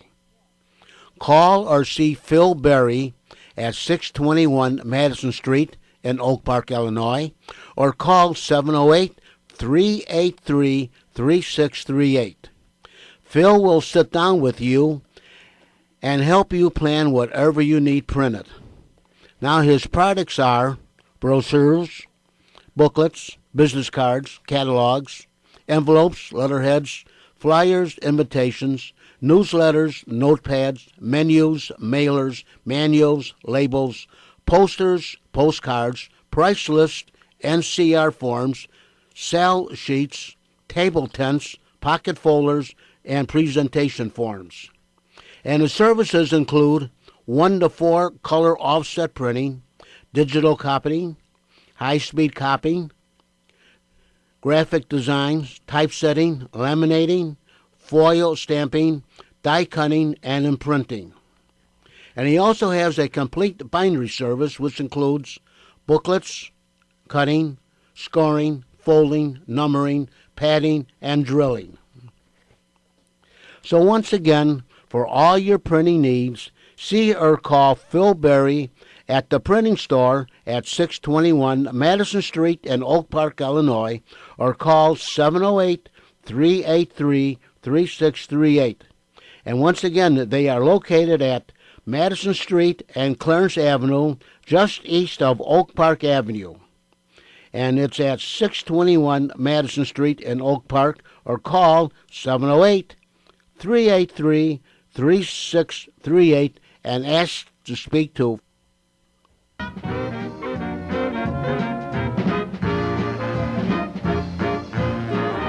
Now back to our show. Think of Lindbergh taking that place. Children? Who? Now we'll say our prayer. Oh, I'm sorry. I was back in grade school for a second there with that. So, anyway, we were supposed to have a couple of guests on and about the Cuban Missile Crisis. They're not here, but we all have at least some working knowledge of what we were doing at the time when maybe we didn't realize it was as serious as it was. Particularly, let's see, John would be the youngest fellow. What, you were born in 48? 49. 49. I was in high school. Then Tom and I were in high school. That was 6 of the greatest years of my life. And we were in senior. I was a freshman. No, we were juniors in high school when that happened, in that fall. How many years were you a junior? I didn't make it. But anyway. John had a 4.0 in his junior year. Wow. Blood alcohol level. Yeah, Yeah, I was an honor student in school. You know, yes, Your Honor, no, Your Honor. But anyway, can anyone remember now the Cuban Missile Crisis? I have the notes from this secret document. Direct from the White House? No, this is right from Wikipedia. I remember the Cuban Missile Crisis. Kennedy liked me so much, he kept me extra 4 months in the Air Force. Yeah. October of 62. Yeah, it was 4 years, 4 months, 10 days. Well, okay, now, October 16th through 28th of 62, this was what is known as the Cuban Missile Crisis. And for you young folks out there, and those who weren't aware at the time, this was all about the Soviet Union, the former name of Russia and its empire, bringing offensive, very offensive, intercontinental ballistic missiles into Cuba, which would basically be pointed at places like Chicago, Illinois, New York, maybe Toronto, Mexico City. And there was a big deal about it. And it was like, some say we're on the brink of war, actual war with the Soviet Union then. Anyway, Rich, do you have any particulars on the missile crisis other than personal recollections? I'm really sorry that it's almost too late now to interview Fidel Castro on his role in all of this. Mm-hmm. But if he had, let's say, been interviewed, frankly, 20, 30 years ago, it would have been interesting on his perspective. Mm-hmm. Because I think we've heard enough from the American administration or the Russians quite a bit. What Castro was thinking of. Because how could he think, for example, that he could keep a lot of Latin American support if he was essentially under the thumb, if he let himself get under the thumb, of Russia? You go back to the Monroe Doctrine, that sort of thing. Mm-hmm. So of all the participants in the Cuban Missile Crisis, I think Castro's role is probably the most mysterious or unknown. Mm-hmm. Well, the other thing we forgot about at the same time was the Berlin crisis came up. They also had a... Well, that was earlier. Yeah, that was 61. But that was still before. In the same regime. Oh, yeah. And where Khrushchev, I believe it was Khrushchev, blocked everything going into Berlin, and they had to fly over to Berlin, all the goodies and all that stuff. No. He built the wall. You're thinking of the Berlin airlift in the 40s. It was 1948, wasn't it? In 61, he built the wall. He just shut West Berlin off from East Berlin so nobody could cross It seems that part of, maybe you could argue, somewhat of Khrushchev's restraint in the Cuban Missile Crisis, we could have reenacted the Berlin blockade. He might have either been afraid to or Possibly. just didn't want to bring it. So all these things play into a big role in all of this. That Khrushchev wasn't the mad character I think some people portray him to be. Well, Stalin was probably the most maddest of the whole group there. Then he had. Okay, you're going back pretty far. In other words, when we announced our blockade of Cuba, Khrushchev could have. Well, you blockade Cuba, we're going to re-blockade West Berlin. Yeah. But that never happened, though. Never happened. The point is that they had underestimated Kennedy. Kennedy did not perform well when he had the summit conference in I think August of '61. He meets with That's right. Khrushchev in Vienna. His health was bad. His back was killing him. Of course, the American people didn't know how bad Kennedy's Addison's disease. health and his back problems were. He was having to break from the meetings in order to be given cortisone. I believe cortisone is what he was given, steroids. And he did not perform very well. And even Kennedy admitted. I mean, this is not by way of a criticism. Even Kennedy admitted that he did not handle it well.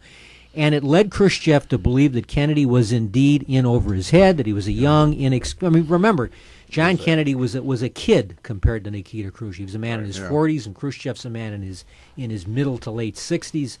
And he considered Kennedy to be weak and inexperienced, and he thought he could pull it off. The other thing you have to understand is Khrushchev was not Stalin. Stalin was the iron fist. Stalin could have had anyone in the Kremlin or everybody in the Kremlin executed, and nobody would have interfered, and he would have just brought in a new bunch. Khrushchev did not have that kind of power. Khrushchev had factions within his leadership that didn't want him in power, that were looking for an opportunity to boot him out. He had problems with the old Stalinists, Molotov and Malyunkov, all the guys that had been the big wheels under Stalin. So Khrushchev was not the absolute master there. He had to balance off these competing factions. But he underestimated Kennedy, and when Kennedy actually called his bluff, they were scared stiff because the United States had such overwhelming military superiority. We could have destroyed the Soviet Union 20 times over, and they knew it. And they didn't have anything comparable that they could have hit us, but no, they would have damaged us, and they would have been obliterated. But John, that was what they faced. All it takes is one. Well, I understand one, and that's the problem. I mean, if we had annihilated the Soviet Union, but if they had hit New York City and destroyed New York City, would you consider that a victory to lose 5 million people perhaps, and your greatest city destroyed?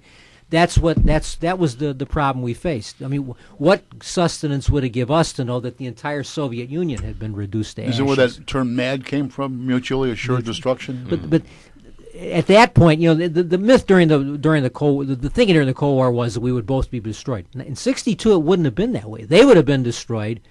They would have hit us probably with 1 or 2 or 3 missiles. That's all they had. They only had a handful of missiles that could hit the United States. Mm-hmm.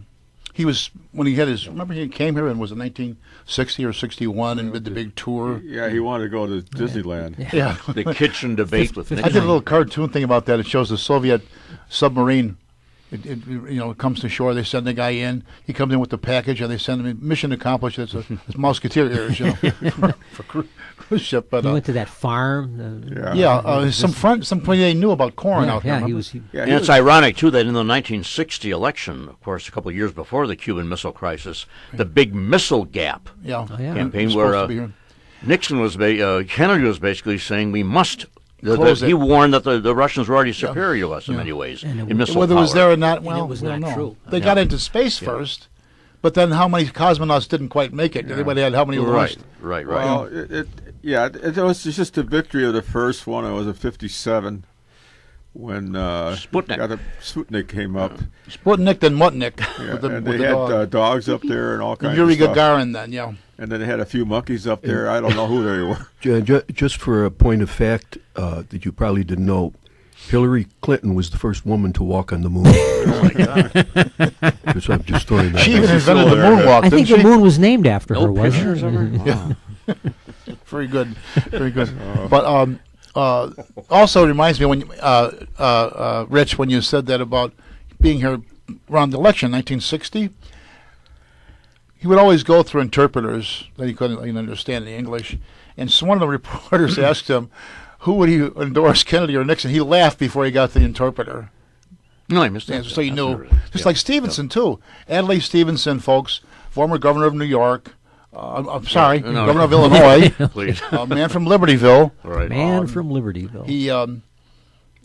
He was our ambassador to the United Nations under the Kennedy administration. That's a good point. It was and, his finest hour. He's the one.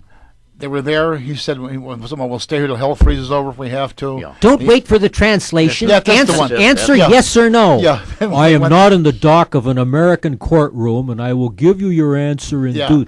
Well, Mr. Ambassador, I am prepared to wait until hell freezes over, Which was very- and I'm prepared to show the evidence. He probably shocked them that way. And I think, John, you just said that was Stevenson's finest hour. Yeah, I think that's the one Arguably so, thing that yeah. Stevenson is remembered for. I mean, he Very was much so. governor, he was candidate for president. Everybody remembers him.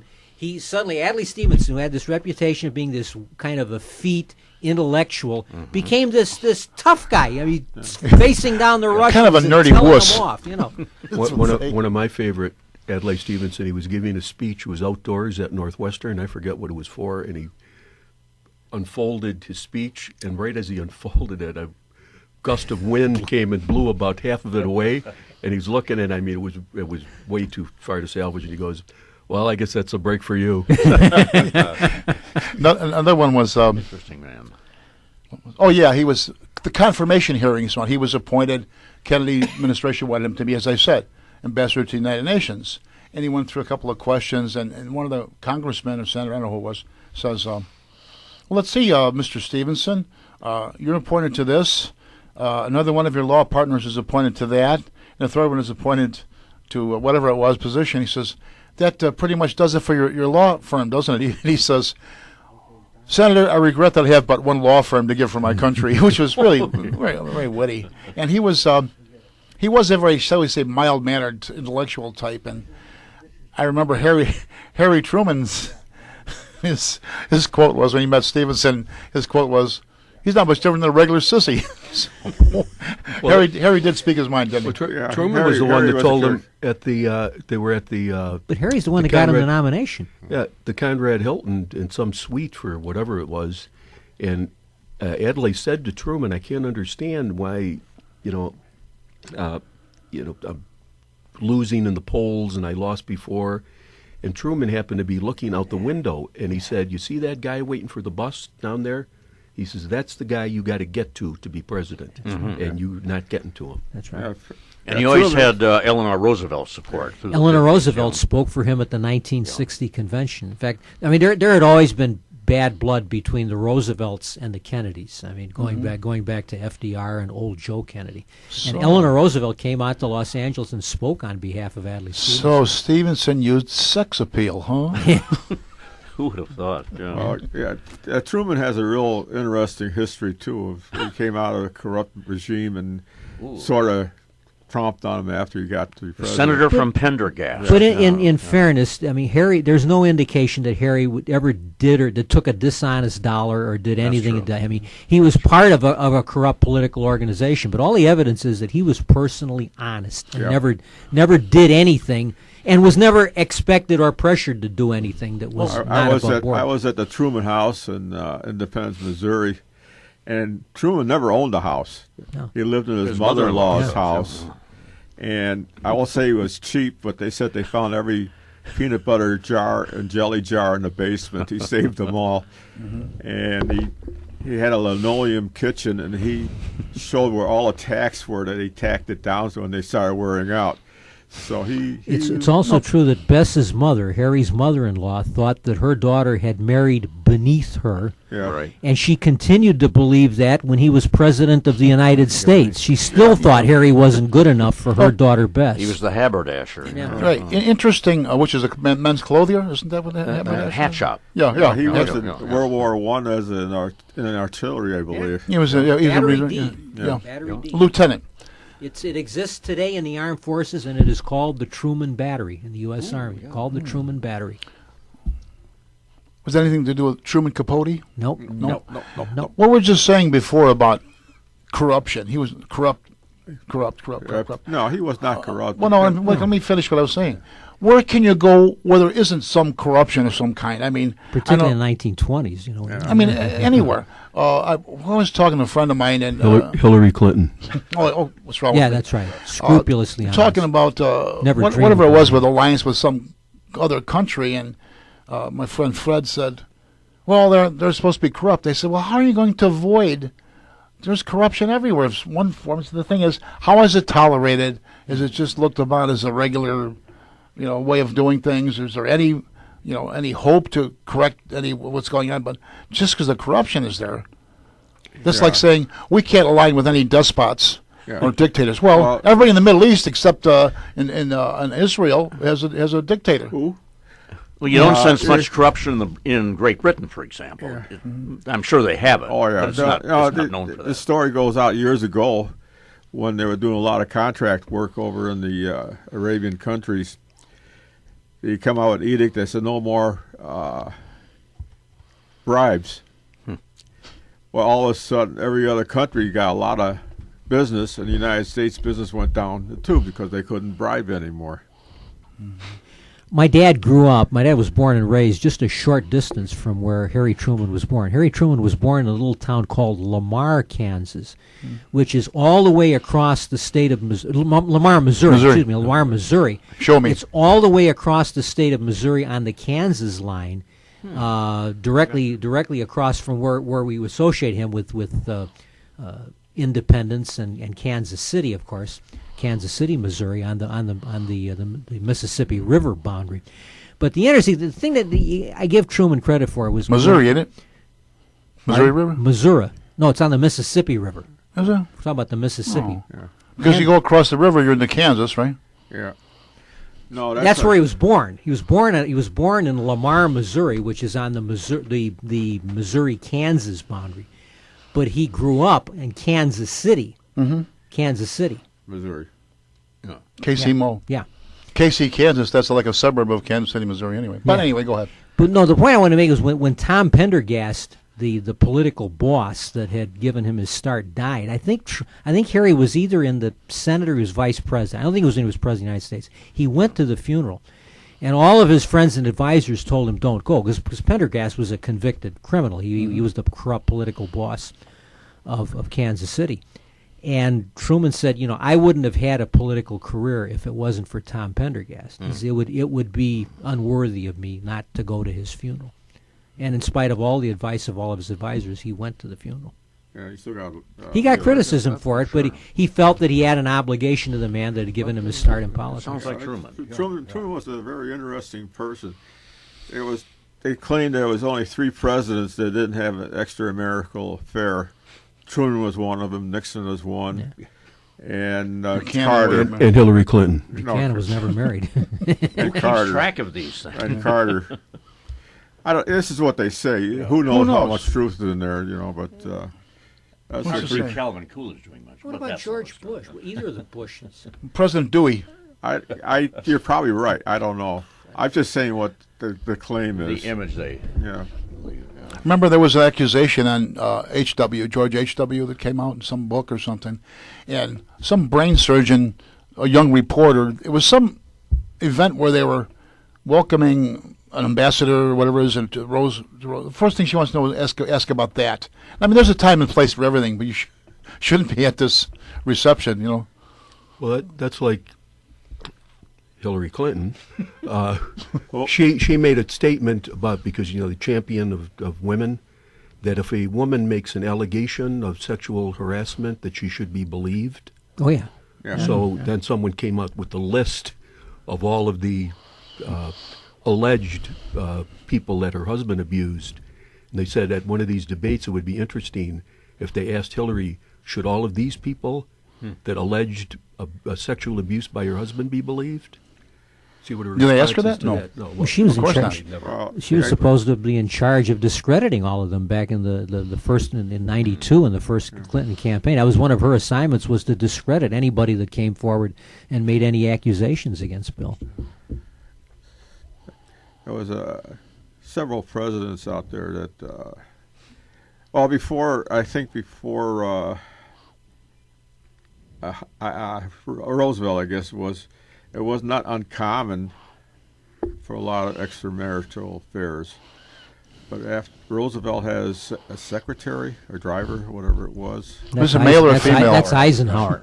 Eisenhower. K. Summersby. Lucy Mercer was. Well, Roosevelt had one too. Missy somebody. Who was it? Yeah, I forgot who it was. Yeah, I forgot. Lucy Mercer. In those days, they just didn't report it. It was kind of like off limits. But Lucy Mercer was, FDR knew her way back when he was Assistant Secretary of the Navy. That didn't take place while he was president. The scandal, if it was a scandal, took place when he was Assistant Secretary of the Navy under Woodrow Wilson. He began seeing her again just before he died. They would take drives out into the country. But no one has suggested that there was anything untoward happening at that point. FDR was... Jesus, did you see Eleanor? Do you blame him? No. I had to say that one. That was me. That was me. Jack Ryan.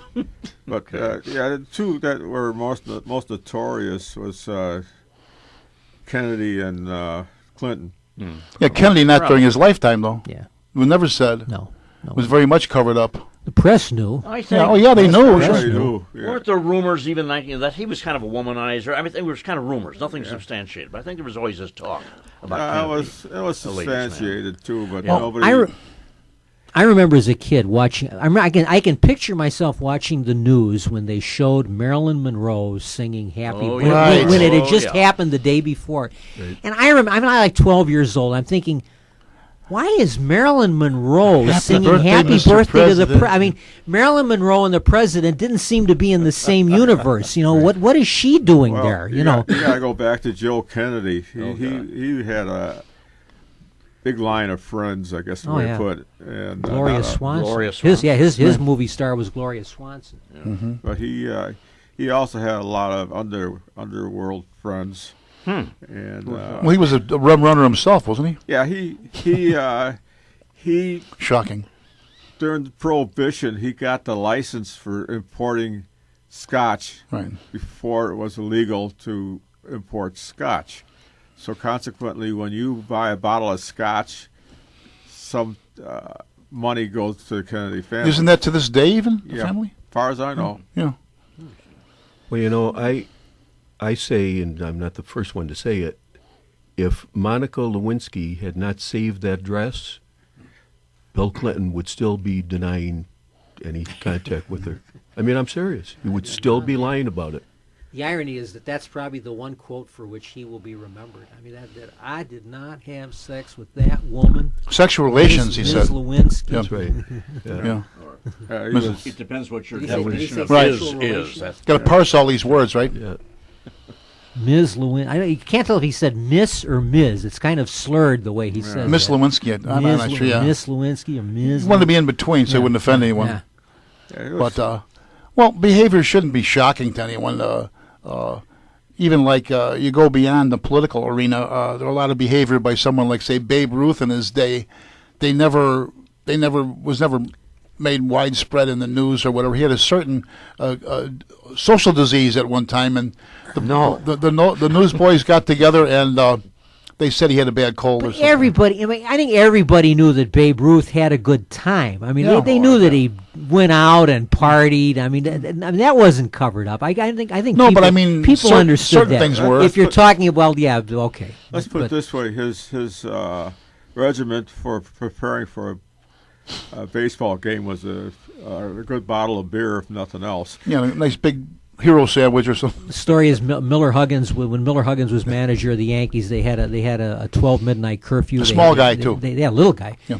They had to be in their room at midnight, and one night when they're on the road, Miller is has an upset stomach, and he goes down to the lobby to get some Pepto-Bismol or something, and he's down there at about 2:45 or 3. And Babe walks in with a top hat, askew, and his tie undone, and a girl on each arm. And Huggins says, "Ruth, what are you doing, Babe?" He says, "I told you had to be in your room at midnight." He says, "I was in the room at midnight, Skip. I didn't go out until 12:30. Yeah. One thing about the Babe was they said he was like a big kid, and that he loved everybody, and kids especially were his.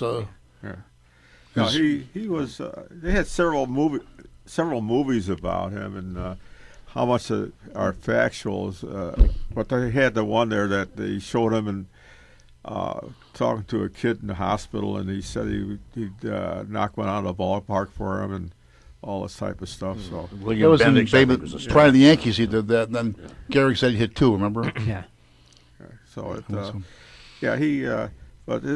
the real pronunciation of his name was Georg Root. Yeah. Who? Georg Root. Georg. German. Yeah. Yeah, His father was a bartender. Owned a What was his first name? Georg. George No, what was Herman. it? George Herman. George. I heard George Yeah, Herman. you pronounce it Georg in German, though. Yeah, just like in The Sound of Music. Yeah, they call the Baron Georg. A couple of times they refer to Christopher Plummer as Georg. Yeah. He wasn't American enough for everyone in those days, unless you were a waspy. If he was a German, you were like, everything was hyphenated. A German, American. An Irish, American. So-and-so. But if you were, He had an accent, a German accent, as far as I know. No. he did. At I've least- never recorded, I noticed wonder. it on Sure in he the. has, God, I've never noticed it on the. He sounded more southern to me. Of course, Baltimore Yeah. is a southern town. Hey kids, let's go out and play ball. Well, he had. He was German anyway. But anyways, somebody said he did have a little bit of a German accent or background because his father probably spoke German. He was also a 4th-degree Knight of Columbus. If you're familiar with the KCs, he was a 4th-degree Knight of Columbus. He became very religious before he Something I died. didn't know about him. Yeah. Yeah, Das ist ein Schleuderball? Ja, das ist ein Schleuderball. No. I think there's one newsreel of the Babe shortly before his death where his voice is so bad, Yeah. and he just has that gravelly voice. So you know he was How done. my voice sounds, I feel just that bad. Yeah, Yeah. he That's died right, of that's cancer, but I'm not sure of what type of Oral cancer. cancer. When they had Oh, Babe okay. Ruth Day Or throat, yeah. in New York, he couldn't appear in uniform anymore. He's got a top coat on and a muffler, and his voice sounds terrible. And that was just a matter of months before he died. It was early in '48. He died in August of '48. I The believe. Babe Ruth story with William Bendix. Bendix. He started filming it himself. He had to leave. He had to leave because his illness just got him too much. Really? And here's an irony. Since we're on the top, how do we get here? But that's okay. William Bendix, as a kid, had been a bat boy for him at the Polo Grounds. Wow. So, Interesting. no, William Bendix, Life of Riley. yeah. Bigger But old One of the best things about Pride of the Yankees is that Babe Ruth plays himself in it. It's a great That's why I always scene. trick question. I'll say, okay, who played the part of Babe Ruth in Pride of the Yankees? They go, William Bendix? No. Yeah. But He was. They call him the Babe. I'm not sure where that name came from, but the barber's Babe, a nice Babe with his cheeks, The barber's supposed to give it to him. What about the Baby Ruth Bambino. candy bar? Did that come from Babe Ruth? No, They say yes and no. it's that was Grover Cleveland's daughter. Right. That's the story. Grover Yes. Cleveland's story I daughter, heard. Baby Ruth. Yeah. Her name was Ruth. It didn't hurt the name, though, did it? No, it helped their sales. But the candy bar goes back to Grover Cleveland's administration. still He selling. was also called the Sultan of SWAT. Yeah. This is- Yeah. And what's the house that Ruth built? Yeah. That makes me think of a story we can end up this session with. Guy comes into a theatrical agent, and he brings the dog. What's this for? And the agent says, he says to the agent, this dog talks. He answers questions. He says, get out of here. He says, Spot, come here. Listen to me. What do they call the outside of a tree? He goes, bark, bark. He says, and what do you put on the top of a house? He said, roof. And he says, and what is it? If it's not smooth, what is something? He says, rough. And he says, and Spot, who was known as the Sultan of SWAT? He says, Ruth. The agent says, get him out of here. The dog goes up and says, was it DiMaggio?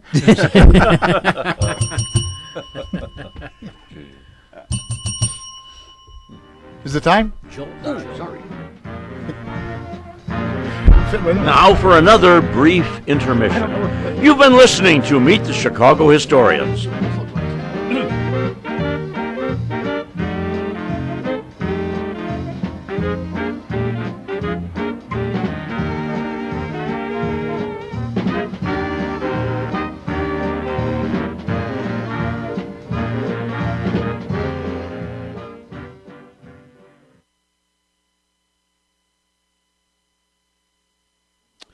Well, friends, winter is almost here. And before we get any more heavy rain, snow, or ice, you may want to check the roof, siding, and gutters on your home. So be sure the roof, siding, and gutters on your home are in good shape. You don't want mold or mildew in your attic or crawl space, or you don't want drip, drip, drip on the ceilings in your room, or have walls damaged by a leaky gutter or bad siding. You don't want to have double expense. Sooner or later, you're going to have to get them repaired. So call Best Brothers Roofing, Siding, and Gutters at 630-616-1359. Mike Besch will drive over in his shiny red truck with ladders on top and Best Brothers roofing signs on the side doors, and Mike will look over your roof, sidings, and gutters and give you an estimate, and then go from there. So don't have double expense. Call Best Brothers Roofing, Siding, and Gutters for a free estimate at area code 630-616-1359. That's Best Brothers Roofing, Siding, and Gutters at 630-616-1359. Call today for a free estimate. Area code 630-616-1359, and act as soon as possible before that bad weather hits.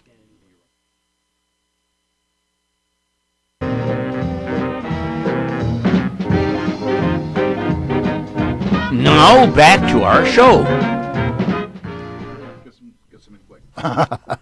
Well, we're back. Thanks for coming back, folks. And anything more to say about this Cuban Missile Crisis that we haven't touched on? I know it was very... Can I say one thing? Sure. There's there are revisionist histories. There are people who criticize how Kennedy handled it. They claim that he wasn't as forceful as it appeared. For me, the bottom line is he got the missiles out of Cuba. He humiliated the Soviet Union certainly was humiliated by it. They had been forced publicly to back down, and he did it without firing a shot. And I think he deserves a great deal of credit for that. I think it's his finest hour. I agree. The sideshow were our Jupiter missiles in Turkey. And to make the deal a little more simple for Khrushchev, we pulled our missiles out of Turkey. But the argument is that they were outdated, outmoded missiles anyway. Yeah. Kennedy wanted them out before the missile crisis ever happened. They were essentially obsolete. They were sitting ducks. He said it's a weapon system that if they come under attack, you're gonna be tempted to fire them because they're so close to the Soviet Union. They can be hit easily. They're too tempting of a target. So Not like we didn't have missiles elsewhere. no, yeah, when we had ICBMs, we didn't need them anymore. My son-in-law and I were talking about that too, about those being pulled out. He also, we had the Polaris submarines, and his argument was put the missiles aboard submarines where they can't be hit by the Soviet. Put them in the Mediterranean, and therefore we don't have to worry about the Soviet Union striking them because they're essentially invisible. Or one of our supposed to be guest shots today, guest panelists today, friend Charlie, he was in the submarine service at the time, and they were sent to the Baltic. They didn't know what had happened back in America at the time, whether we were attacked or whatever, but they were ready to launch. Was he on a missile fire, a Polaris sub? Yeah. Oh wow! He was in one of those. Wow. So, because they had a short range in those. The Polaris missiles only had about 1,200 mile range. Well, they were the first ones. They they had to be close into the Soviet Union to hit their targets. Polaris means pole. The Pole Star. Polaris, the North Star. The North Star. Tom, anything? Al, anything? He's eating a cookie, folks. That's why he's not talking now. Finish that cookie. You don't talk with something in your mouth There's now. the North Star. There's Polaris right there on his shirt. Well, you could ask you what happened to the only flat top the Germans built in the Second World War. Flat top as in... The Graf Zeppelin. The name of it was the Graf Zeppelin, which we think of as an airship. Oh, it was did That was a Graf. They built one they built one. It was about a 35,000 ton aircraft carrier. They called it which means the Count Zeppelin. Right. Oh, is that what that Count, means? Graf in German means count. 1, 2. I always thought it was it was a name for the. I thought it meant great. The Graf Zeppelin was like the Great Zeppelin, but Maybe it's it Graf. does. I Graf always is the thought it German. meant Baron, but that's beside the point. No, Graf means it's the German word for count. But Okay. in any event, they 1, built 2, 3. They built a 35,000 ton aircraft carrier, They bogged down in arguments of who was going to control the airplanes, because Hermann Goering felt that because he was the head of the Air Force, the airplanes should be under the Luftwaffe's control. The Navy wanted them to be on, and as a result, they never completed the ship. It was never launched. It never served. There was a sister ship that was never even, I don't think it was even laid down. They had projected these 2 aircraft carriers. I don't even think the Graf Zeppelin was completed, but there are pictures of it. There are pictures of it. It was completed. It was completed, but it never sailed, never took apart in the war. They couldn't find the bottle of champagne to christen it. Yeah, and then Russian took it over, and they kept it for a few years, and then they sunk it. Is that right? They said it was copied from a British design that they had stolen, and they didn't do a very good job of copying it. Technically they said it was a mess. It was a terrible ship. Well, you got to look at Peter the Great. He went to England and all that stuff. Russia didn't have a navy at the time, and he copied all the designs from various countries, and he built Russian Navy. Yeah. So it was Peter the Great. They had very many seaports, but they. Is that before Catherine the Great? Yes. Yep.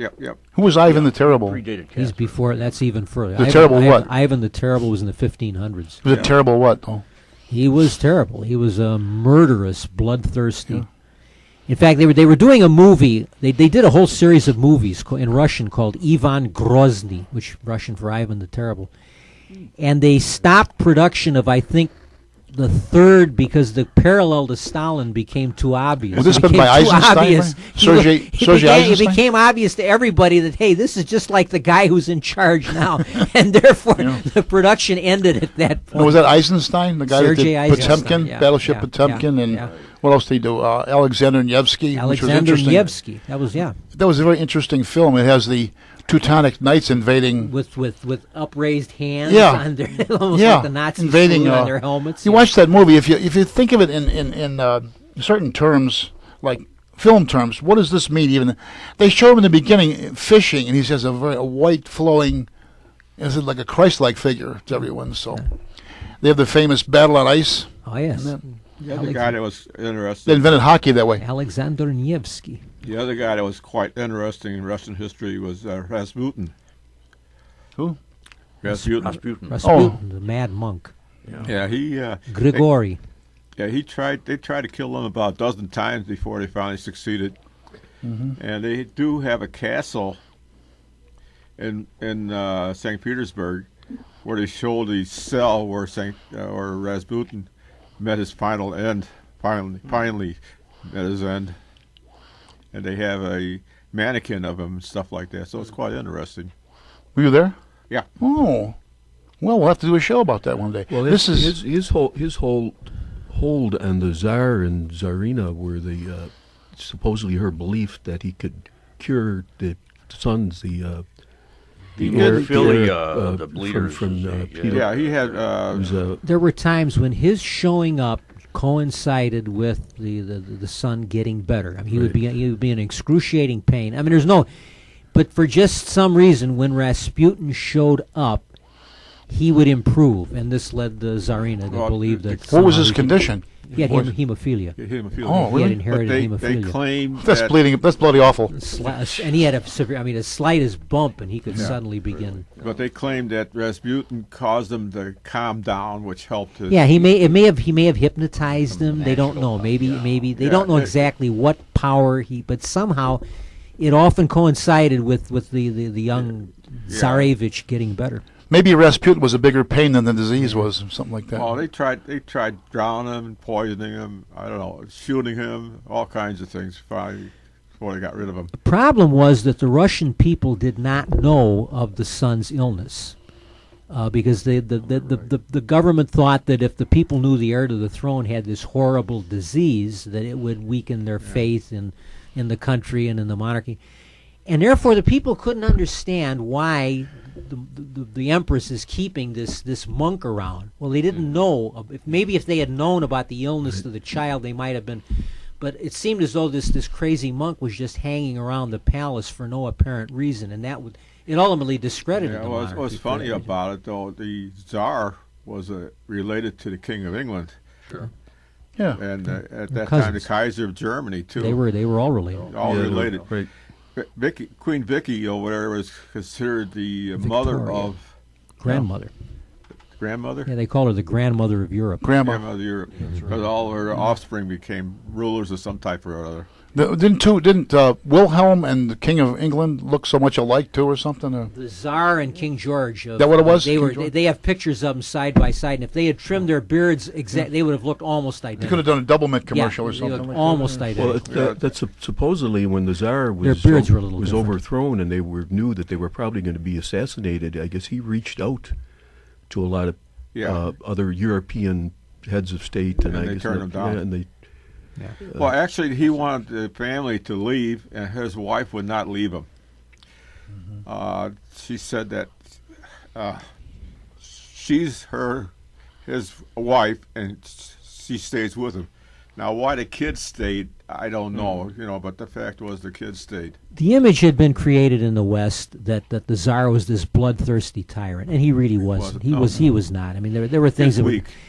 And consequently, when the opportunity came for him to escape, a lot of particularly left-wing opinion in England and France thought of him as this horrible, evil tyrant, and they did not want him being given what asylum in England or in France. What happened, too, was the fact that they had the Russian, was it Chinese War or Russian-Japanese War? Russo-Japanese War. Japanese War. That's the one that Teddy Roosevelt mediated? Got the Nobel Prize. That sort of devastated their finances as such, so they had a real And the financial. Yeah, he wasn't really up to the task, and when you look at it back in those days, I mean, this is pre the communications that we have now to try to rule something like that. like Vast, Russia without I mean, modern communication. right from Yeah. from Europe all the way Yeah. to China. Right. I mean, what do He you was a talk very- about a daunting task? He was a very good man. He was in many ways a very admirable man, devoted to his wife and family. He was exactly the opposite, really, of the image that was created for him in public of being this iron-fisted I got dictator. photographs of Crips. They assumed their bodies, and they put them in white coffins, and they are in the what's the name of that church? But anyways, they're in the Under Boris Yeltsin, they had a ceremony. St. where Sabina's. They were buried. no, but they have the coffins there, and they're on public display. And I took photographs of them. A few years ago, they took a survey in Russia. They asked a good poll of people as to the leaders Russia had in the 20th century, whether they were good or bad for the country. Every one of the communist leaders came up as being bad. Yeah. The majority opinion was bad. The only one that split 50-50 was Khrushchev. 50% of people said he was good, 50% bad. The only leader that Russia had in the 20th century that the majority of the people said was good for Russia was the Tsar. Right. Tsar, Nicholas II. Tsar. Yeah. I remember. You think that was one of the reasons? I mean, they knew that he was popular, that they assassinated him No. to risk. They were the Reds that did it. The communists were afraid that if he lived, he would be a rallying point for all their enemies. They were that's why they not only killed him, but killed all the children. They didn't want any heir to be available to be used as a rallying point against them. And Lenin gave the order himself. I mean, this came directly from Lenin to kill him. Lenin, it was sort of a strange hierarchy there at the time. There was Lenin, Trotsky, Stalin. I think Lenin is the one that died of natural causes. He had a stroke. He had a stroke. Lingered for about 2 years. Trotsky was a hack to get. He got an axe. Mexico. Trotsky got an axe in his skull, courtesy of Stalin. Was it Mexico City or Mexico somewhere? Yeah. Al, when you saw these Crips, did this put to rest the Anastasia legend? Or is there? Yeah, I was just going to think of that one. Let's Anastasia. put it this way: it's conspiracy theories never go to rest. Well, that's right. You know, It was a nice thing to believe in. Yeah. Tell their story. Made a good movie.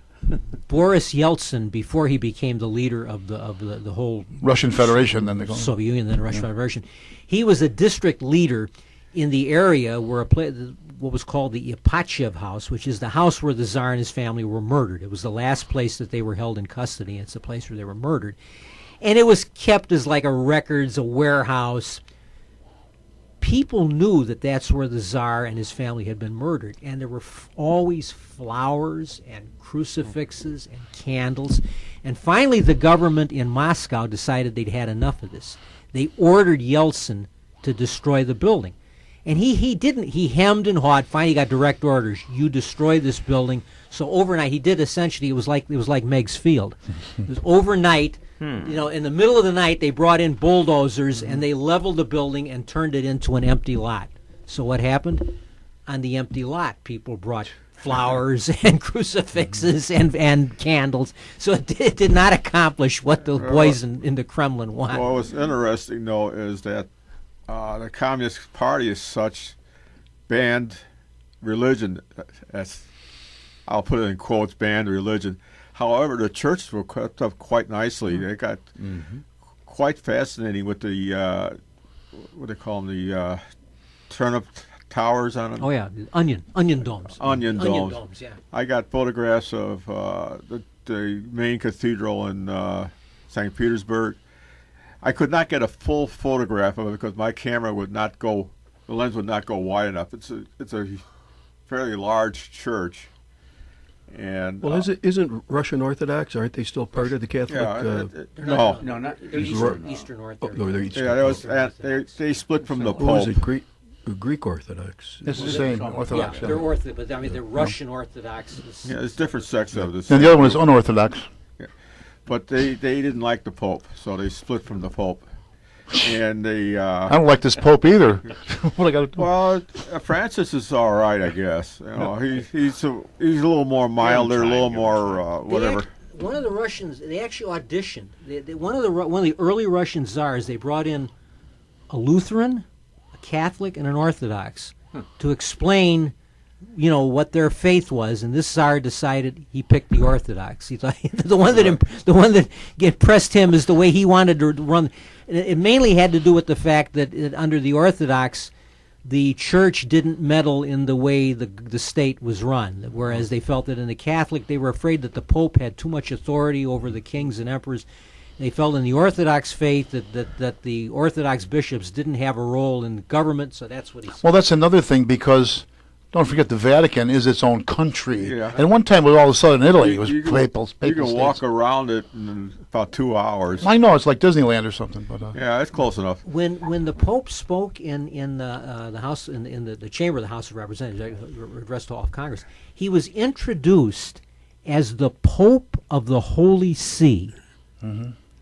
He wasn't introduced as the pontiff of the Catholic. I think he was there as the head of state. That was how they got around it. He was there not as the leader of the Catholic Church. He was there as the head of state. He's the Bishop of Rome is one of his titles Holy too. See. Yeah. He But, is. so he wasn't introduced as the Pope of the Catholic, as the pontiff of the Catholic Church. He was the. It was interesting because the fellow who does for the State of the Union, Mr. Speaker, Yeah. the President of the United. This guy, Mr. Speaker, the Pope of the Holy See. Yeah. Yeah, to some degree, it is true, even though the country's, relatively small. But it is a Very small. It is a country. It is a Yeah, and the Relatively small. Yeah, smallest. all the guards there are from Swiss guards. There's a Swiss guard and some other guard, palace Yeah. guards too, or something. They used to have a body called the Noble Guard, but that was disbanded by Paul VI. They had the Swiss Guards and the Noble Guard, which were mainly I think aristocrats. they call them beef eaters. It's a famous quote, and I'm trying to remember who said it about when someone talked about the Pope. How many doesn't- divisions? Yeah, That was right. Stalin. Oh, that was Stalin. It was. How many divisions does he have? He said to Churchill, "How many?" Churchill talked about the possibility of inviting the Pope to join the United Nations, I believe, and Stalin said, "The Pope, how many divisions does he have?" Churchill is supposed to have said, "He commands divisions that are not on parade." Well, it's interesting. If you read a little bit of history of Italy, they had North Italy, the Papal States, and Southern Italy, and I guess the corruption was such that they had a lot of fights with the Pope, and finally the Pope is down to the Vatican, which is essentially 2 city blocks. Well, it's a little more complicated than that. When Italy was being unified, one by one, there were a lot of- 1870s or something? Yeah, in the 1860s and 70s, there was the Kingdom of the Two Sicilies, there was the Kingdom of Sardinia, there was, and the Austrians controlled Venice, and one by one they all came under the King of Sardinia, the head of the House of Savoy, and all that was left were the Papal States. And finally the Papal States fell, and finally all that was left was the city of Rome, and then in 1870 the city of Rome fell. France had been protecting the Pope. Napoleon III had been, but when he got embroiled with the Germans in the Franco-Prussian War, he had to pull his troops out. So in 1870, when the French troops evacuate, the Italian troops take Rome, and then the Pope had no political power whatsoever from 1870 until Mussolini. But they left him alone in the Vatican. They called him the prisoner of the Vatican. They didn't want to challenge the Pope. They certainly didn't want to harm the Pope. So for the next 50 years or so, the Pope, once you became Pope, you never left the Vatican. You never set foot outside, because finally when Mussolini became leader, he wanted to resolve this issue. So they entered into a treaty that created what we call the Vatican City. The Vatican City was created in the 1920s by a treaty between Mussolini and Pope Pius What about Victor Emmanuel? Wasn't he Victor Emmanuel III king? was the King of Italy, and Mussolini was his prime minister. There was a Lateran Treaty that was negotiated by the Secretary of State, who would become Pius XII. The man we know as Pius XII was Pius XI's Secretary of State. And the story is, Mussolini wanted to give him more territory. He wanted him to have more. He wanted to kind of fob more of Rome off on. And the Pope said, "No, we'll be satisfied with just this small area." Too much maintenance. Yeah, they still have an escape route for the Pope. They got a bridge that goes all the way to someplace or other. Most places do. Most roads do. Yeah, it's sort of interesting. You know, I guess it's basically useless, but it's an escape route from Vatican City. Where does it escape to? Yeah. There's it's just outside. A tunnel that goes to. No, it's a bridge. It goes. Sardinia? It probably goes about 2 blocks or so, like a park or something like that. Do you know why there's a tavern next door to St. Peter's in Rome? So the Pope has someplace to cash his paycheck. What do you say, Tom? That was John Ryan. Jack Ryan. Here. Anyway, going back a bit to the Cuban Missile Crisis, one outcome of the Cuban Missile Crisis, in a lighthearted way, was a series of movies like Failsafe, Dr. Strangelove, reflecting the kind of release of tensions 7 days into in the May. early and middle 60s. Yeah, that's Dr. Strangelove was strange. You can't fight in here. This is the war room. Remember that line? Yeah. Well, the hotline is another thing that came out of the Cuba, because there was no hotline in 1962, and this is one of the things that concerned Kennedy, was you had to take time, and when we're awake, the Russians were asleep, and vice versa, and so that was one of the results, was the hotline. And Alfred used to answer it. I'll get him, sir. No, speaking of it, something just occurred to me before all this business, when the Soviet Union did finally break up, and we had Gorbachev out there, we had Yeltsin.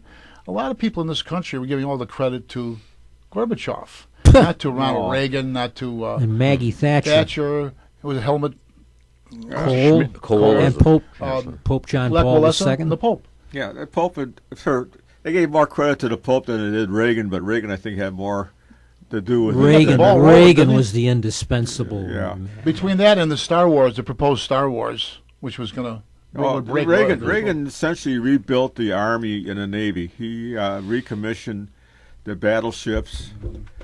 Even though they were obsolete at the time, they still were impressive.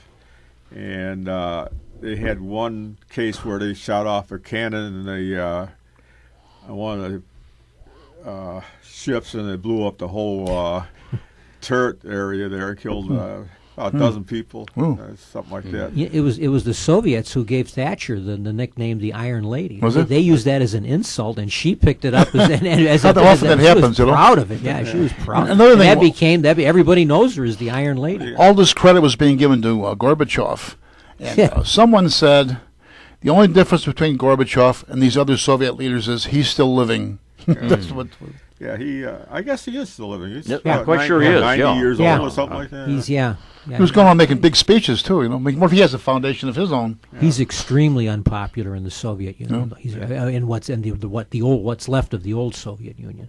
But Reagan essentially, from what the understanding I have, he essentially outspent the Soviet Union and caused the Soviet Union to go broke. Well, that's didn't part help of Trump's platform. He said we're going to build the military up so strong that no one will even think about messing with us. And now you got Obama that's cutting it down to a size where nobody really cares about it. Someone asked Reagan once, "What is your policy for dealing with the Cold War?" He says, "Very simple. We win, they lose." Yeah, they asked Gorbachev what he thought about Reagan. He said he was an actor, but apparently it was Gorbachev. apparently he was understating. I was remember the first meeting at Iceland. We walked away from it. Said, "Well, that's it." They came back, but someone said Gorbachev showed up looking like a spy. He looked like Boris Badenov. I swear. The little hat, and the muffler and a top coat. Reagan comes out in a sport coat like it's the middle of July. Yeah, whatever it was. Well, he was an actor. He really no played doubt. the part. He's not the first actor to be president, though. A lot of many actors are out politicians there. are. Yeah, well, some are good and some are bad. But Well, the difference is how are you perceived? Kennedy went to that trip to Europe to the British Isles and West Germany and all. Marched out on the stage. He looked like he was the man in charge. Carter was there. They had he's like stage fright. They had to move him along or something. yeah, So it's all how you perceive. Anybody's afraid of a rabbit, I don't know. A rabbit. Who's afraid of a rabbit? The Killer Rabbit episode. Elmer Fudd. Carter was on a canoe. and- Carter, Fudd. Oh yeah. Anyhow, Gee, Mr. Bogart. yeah. But looking back on all that period, it's amazing in retrospect how quickly German reunification was allowed to take place. Oh, my wife and I took a vacation just about that time, and we went through Berlin, and we looked at the east side of Berlin, and it looked like a pincushion with all the cranes that were sticking up in the air and stuff like that. And then you saw where the wall was, and the houses were all blocked up and everything else. So I got photographs of it. And Looks like a composite picture, probably, doesn't it? The one side and the other. a little bit, yeah. It's quite. You go under the Linden, Yeah. as a place where it was the fashion place to go in West Berlin. And East Berlin, they were still used to the laissez-faire attitude of the Communist Party. You had to show up to work, but you didn't have to work. They said it was contrary to Chicago, where you didn't have That's to not show up laissez-faire. at all. Somebody described the Soviet economy once. They said, "Well, we pretend to work, and the bosses pretend to pay us." Well, there's some truth to that, because they had no good. They had money, but they had no goods. And then when the wall came down, they had good but no money. The new movie Bridge of Spies captured the feeling of the building of the wall. And Have you seen that, Yeah, Rich? yeah, How was that? That was about Francis Gary Powers that's right. and the U2? Yeah, Oh, yeah, and I'm Francis. forgetting the name of the Russian spy, Abel. Rudolph Abel. Rudolph Well, Abel. they traded, yeah. And there was a student involved in that trade too. But the movie captures the period very well. Yeah. I remember that well, too. We were freshmen then. Yeah, I got photographs of Checkpoint Charlie. Mm-hmm. It was, Abel, Charlie, and Abel, Baker, and Charlie. Now, Baker we didn't see. Abel we saw. Charlie we saw. Charlie now they moved the road, so it's hard to see. You are now leaving the American sector. Is that Checkpoint Charlie? And Three what languages. was funny about it, when we were going to Berlin, they were transporting car parts. And I mean, this was, they were stealing cars here in the United States, transporting them to Europe in boxcars and container cars. A friend of mine was telling me his buddy in Berlin has cars stolen with a Mercedes, and his friend said, "I saw your car in Berlin." So he Did it have went a over, passport? took the car back, drove it back to West Berlin, and now he wanted in East Berlin as a car thief. Oh, well. Do we have an extradition law with them? Oh, there's no more East Germany, so. No. Looks like we've just about come to the end, folks. That time. So on behalf of John Ernest Kacholko. Kushelko, Rich Lang, our announcer. Al Al Opitz, our chemist.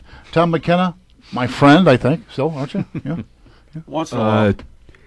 Okay. It's touch and go. Myself, Jack Ryan, and our producer, our engineer, chief cook, and bottle washer, John DeVita. I want to wish everyone a happy Thanksgiving coming up shortly, and have a good time. Have a great November, and remember, history is much more than a book you keep on the shelf. We wish to thank Kevin of Jack FM, WRHS 89.7 FM, for broadcasting our shows over the Ridgewood Radio Network. Recordings of previous Meet the Chicago Historians program are available for your listening via the internet at www.windycityhometown.com. On behalf of everyone associated with our Historians program, we want to acknowledge the executive producer of Windy City Hometown Entertainment Network, John Sakanda. Thank you for listening, and happy Thanksgiving to you and yours. This is your announcer, Rich Lang. So long until next time, our December program.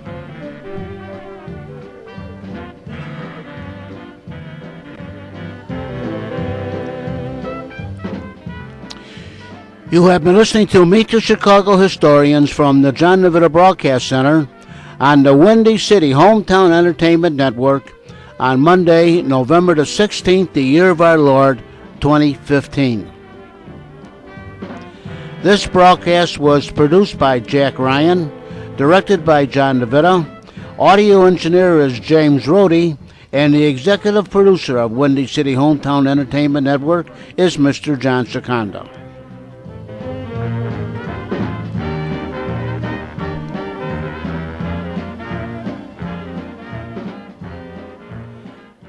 Happy Thanksgiving, everyone, and thanks for being with us.